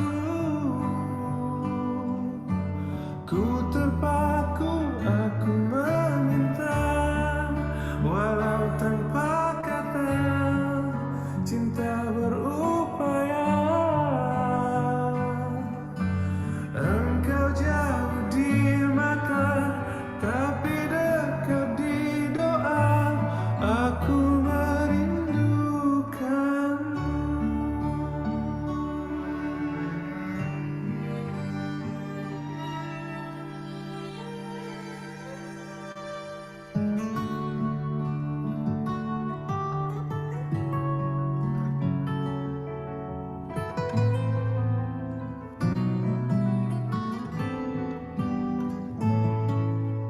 Aku masih di dunia ini, melihatmu dari jauh bersama dia. Walau pasti ku terbakar cemburu, tapi janganlah kau kemana-mana. Aku merindu, ku yakin kau tahu, tanpa batas waktu. Ku terpaku, aku meminta, walau tanpa kata, cinta berupaya. Oh, aku merindu, ku yakin kau tahu, tanpa batas waktu.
Takkan pernah ku rasakan artinya rindu kalau dulu kita tak kenal. Takkan pernah ku rasakan jatuh cinta. Kau berikan aku cinta dan semua yang terindah, namun hanya sehari saja.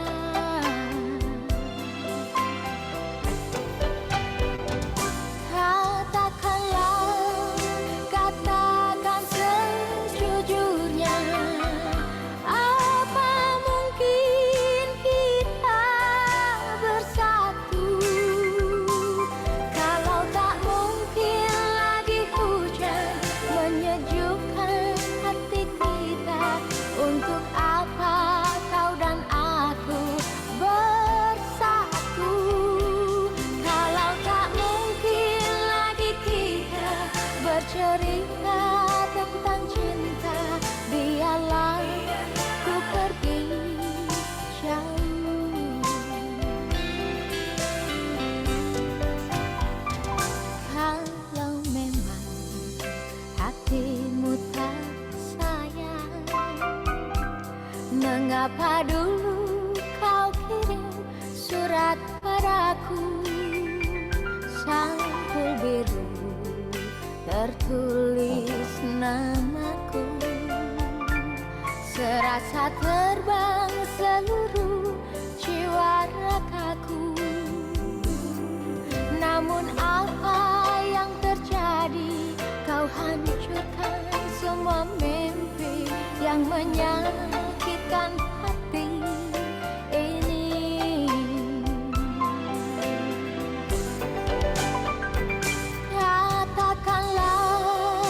Katakan sejujurnya, apa mungkin kita bersatu?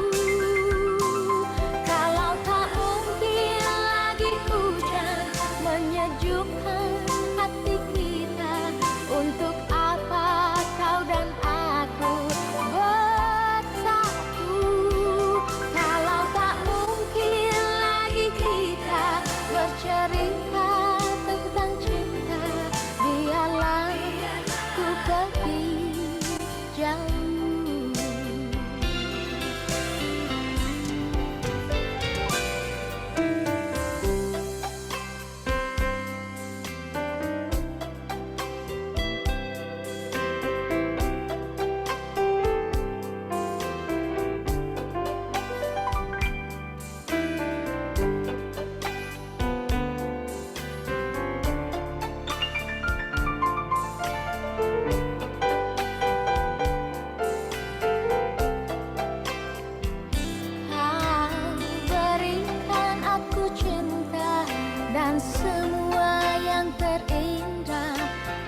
Kita bahas beberapa soal ya, nggak apa-apa ya.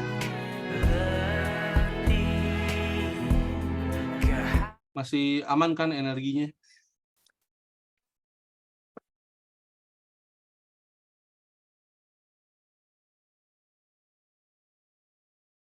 Aduh, lagu candu. Kita stop dulu lagunya ya. Ya, tadi ada beberapa perbedaan ya, yang di soal SIMAK UI sama yang sekarang katanya gitu ya. Kita lihat soalnya seperti apa. Oke, yang ini bukan? Bukan.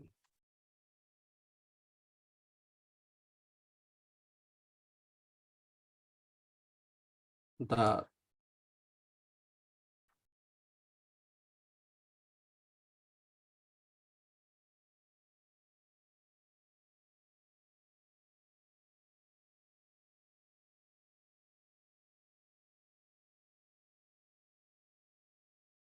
Bentar. Yang SIMAK UI parah, aku angkat tangan. Bentar. Oke, yang ini ya, kita bahas soal yang ini. Ya kan? Dikatakan salah satu dampak globalisasi adalah lunturnya nilai gotong royong dan tolong-menolong dalam hal positif. Individu di era globalisasi lebih fokus pada kegiatan yang menguntungkan dirinya sendiri. Hal ini merupakan dampak globalisasi terhadap gaya hidup yang bersifat apa? Kira-kira. Di sini ada utilitarian, pragmatis, materialis, hedonis, individu. Ya kan? Nah, sebetulnya kalau dilihat dari segi pengaturan soalnya ya, sebetulnya ini soalnya agak gocek loh. Ya kan? Ayo, kira-kira. Di sini kita baca dari analisis per kata. Dampak globalisasi adalah lunturnya nilai gotong royong dan tolong-menolong dalam hal positif. Individu di era globalisasi lebih fokus pada kegiatan yang menguntungkan dirinya. Hal ini merupakan dampak globalisasi terhadap gaya hidup yang bersifat. Nah, kalau kita lihat di sini, sebetulnya kalimat pertama bukan soalnya. Bukan pernyataan ini yang sebetulnya menjadi penunjang atau masalah utama. Tapi masalah utamanya di sini loh. Individu di era berfokus pada kegiatan yang menguntungkan dirinya sendiri. Gitu ya, menguntungkan dirinya. Kalau misalnya konteksnya ini, berarti jawabannya adalah apa? Terus di sini hal ini merupakan dampak globalisasi terhadap gaya hidup yang bersifat. Kalau yang pertama ini justru individualis. Yang ini ya. Kalau yang ini justru individual. Kalau yang kalimat kedua ini menjelaskan sebetulnya apa? Ya, materialis kayak gitu. Jadi sebetulnya jawaban yang benar itu materialis. Kayak gitu. Yang menguntungkan diri yaitu materialisme. Materialisme itu paham yang menjelaskan tentang apa? Yang tentang keuntungan yang bersifat materi kayak gitu. Jadi kalau individualisme ya itu nggak harus dampak negatif dan positif loh. Ya kan? Seseorang itu pasti punya individualisme dan itu bukan paham dari barat sebetulnya. Kayak gitu. Jadi individualisme itu sebetulnya paham yang sudah melekat secara alamiah. Kayak gitu. Nah, cuma kalau kita urutin secara personal gitu ya. Di sini kita urutin ya. Ada puncak-puncaknya. Pertama kayak gitu. Ya kan? Individualisme. Nah, ini kan berarti apa? Ya kan? Mementingkan diri sendiri misalnya gitu ya. Anggap lagi gitu. Atau lebih ke apa? Fokus, bukan fokus ya. Individual itu berarti paham yang apa? Menitik beratkan pada peran dan kehendak pribadi kayak gitu. Oke, tapi balik lagi di sini nggak ada baik dan buruknya. Kita lihat dulu ya. Nah, terus kalau misalnya yang apa kehendak pribadi di atas kepentingan orang lain, nah itu disebut apa? Dengan itu disebut materialisme kayak gitu. Jadi individualisme ini melahirkan paham-paham sebetulnya. Nah, baru nanti di sini ya individualisme. Di sini nanti ada apa? Pragmatis. Nah, kemudian nanti di sini ada materialisme. Baru nanti di sini puncak adalah hedonisme. Nah, terus utilitarianisme masuk ke mana? Itu nggak masuk ke dalam konsep individualisme. Ya kan? Utilitarianisme itu sebenarnya apa?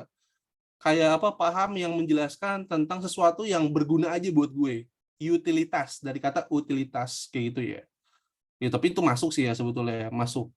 Ya kan, jadi utility, jadi kegunaan. Jadi yang berguna buat gue itu. Jadi yang berguna buat gue aja. Ya kan? Berarti kalau gitu nih masuknya sebetulnya ya pragmatis tuh sama seperti seperti pragmatis ya. Gitu. Jadi apa utilitarianisme itu sama seperti pragmatis, teman-teman ya. Kayak gitu. Nah, kalau kita bedah gitu ya, pragmatis kayak gitu ya di sini. Kalau dari segi urutan ya.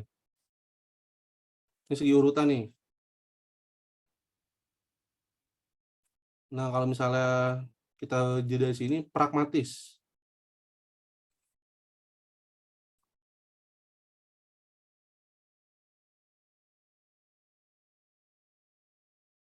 Nah, berarti di sini apa?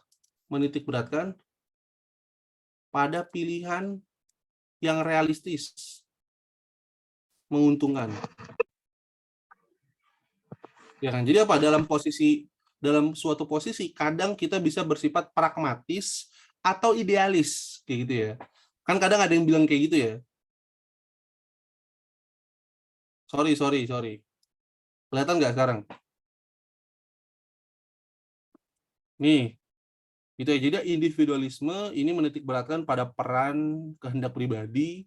Kemudian sini itu ya tadi gue urutin ya. Di sini ada individualisme, kemudian ada pragmatis dan utilitarianisme, kemudian materialisme dan hedonisme.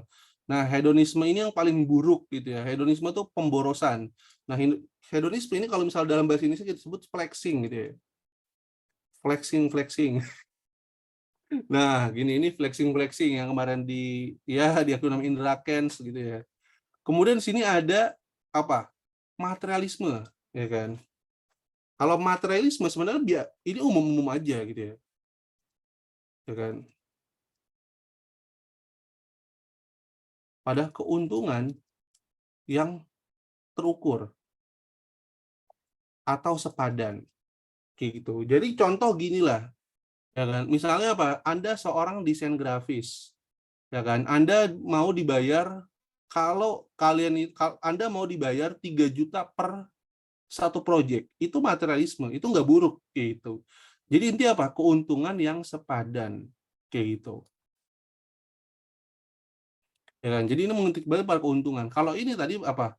Pilihan realistis yang menguntungkan. Jadi kalau pragmatis itu ketika lu ada pilihan idealis atau pragmatis.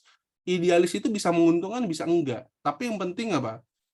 Kalau idealis tuh, yang penting tujuannya kecapai, mau rugi mau untung kayak gitu. Itu idealis. Tapi kalau pragmatis, dia dikasih 2 pilihan, yaitu realistis atau pesimis atau idealis. Nah, orang-orang pragmatis itu pasti lebih ngambil sesuatu yang realistis, menguntungkan. Sedangkan materialis ini apa? Menitik beratkan pada keuntungan yang terukur atau sepadan kayak gitu. Nah, baru yang terakhir adalah hedonis kayak gitu ya.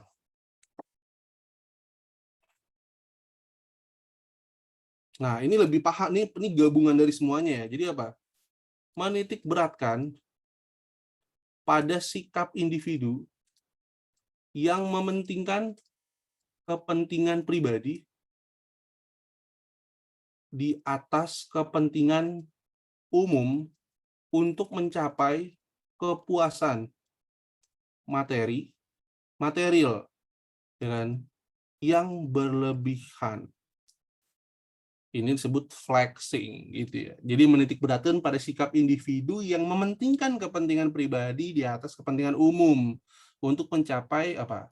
Ya, kepuasan material yang berlebihan. Ini disebut sebagai hedonisme.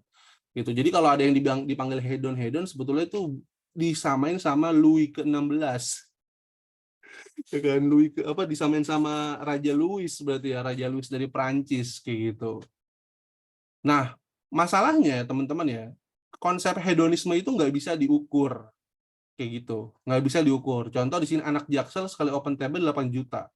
Itu menurut anak Jaksel kecil loh, karena anak Jaksel misalnya gajinya sebulan 100 juta. Nah, berarti itu kan nggak sampai 10% dari pengeluaran dia sebulan. Kayak gitu ya. Nah, hedonisme itu sebenarnya lebih mirip ke sifat boros atau sesuatu yang nggak kalian perlu dan di luar dari penghasilan kalian. Kalau misalnya peribahasa SD itu bilang apa? Lebih besar pasak daripada tiang. Jadi pengeluaran kalian itu lebih besar dari pemasukan kalian. Nah, itu disebut hedonis. Nah, kadang hedonis ini lebih enak ya kita sebut sebagai lupa diri. Ya kan? Atau apa? Tamak. Ya kan? Atau greedy kalau bahasa Inggrisnya. Atau kalau konsumtif belum tentu hedonis ya. Gitu. Konsumtif intinya apa? Dia mengkonsumsi barang-barang ya kan yang itu cuman dikonsumsi sekali pakai aja sebetulnya. Oke, jadi barang-barang konsumtif itu sebenarnya bisa aja kita kaitkan tuh dengan kebutuhan yang ya kan apa kebutuhan yang sekali pakai. Sedangkan hedonis itu apa? Kebutuhan yang tidak diperlukan, bahkan konsumtif itu masih diperluin tapi berlebihan. Tapi kalau hedonis itu kita nggak perlu amat tapi kita beli.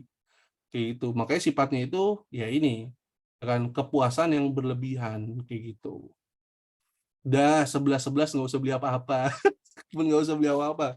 Ya kan, mendingan kalian beli apa ya, beli martabak aja deh. Kenapa sih gue nyaranin martabak mulu ya? CEO kucing besok ya boleh. Idola mertua. Ya ingat ya, martabak itu idola mertua. Kalau misalnya Anda ke rumah calon mertua nggak bawa martabak, ya siap-siap aja. Kalau bawanya kerak telur gimana? Kalau bawanya kerak telur nggak dianggap apa-apa, sama kerak telur itu bukan makanan. Iya. Kak Bang, tadi ada yang nanya beda konsumtif sama hedonis gitu ya. Udah dijawab ya, nanti gue ketik lagi aja deh kayak gitu ya. Coba ada lagi nggak soal yang perlu dibahas? Tampilannya jangan kayak gini deh.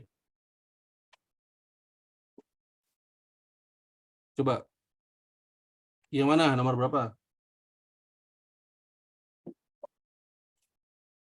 Kita lihat yang oh benar nah. Oh ini yang tadi ya.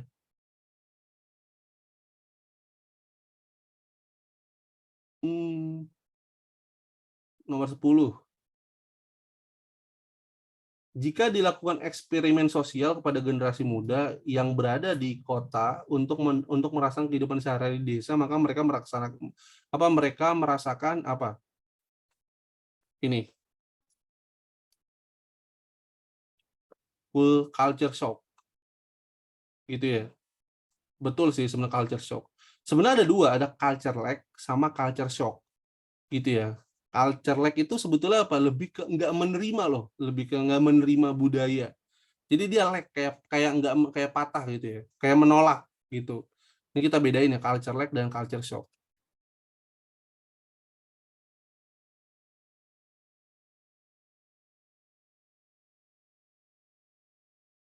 Budaya.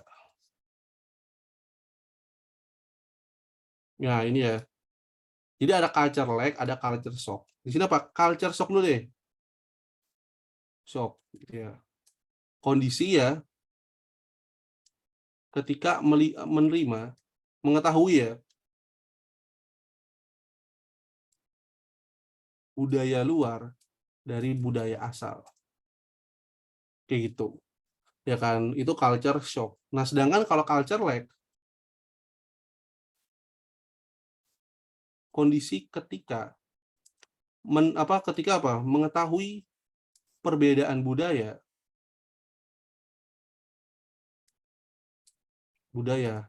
dan berupaya untuk menolaknya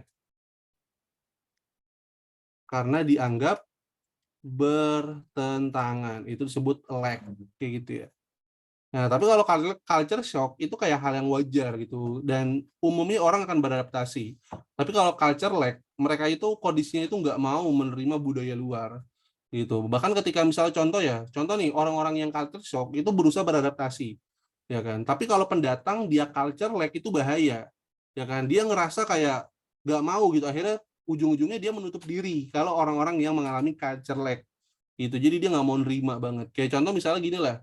Ya kan, kalau yang culture lag itu nggak salah juga, bisa aja benar. Contoh gimana?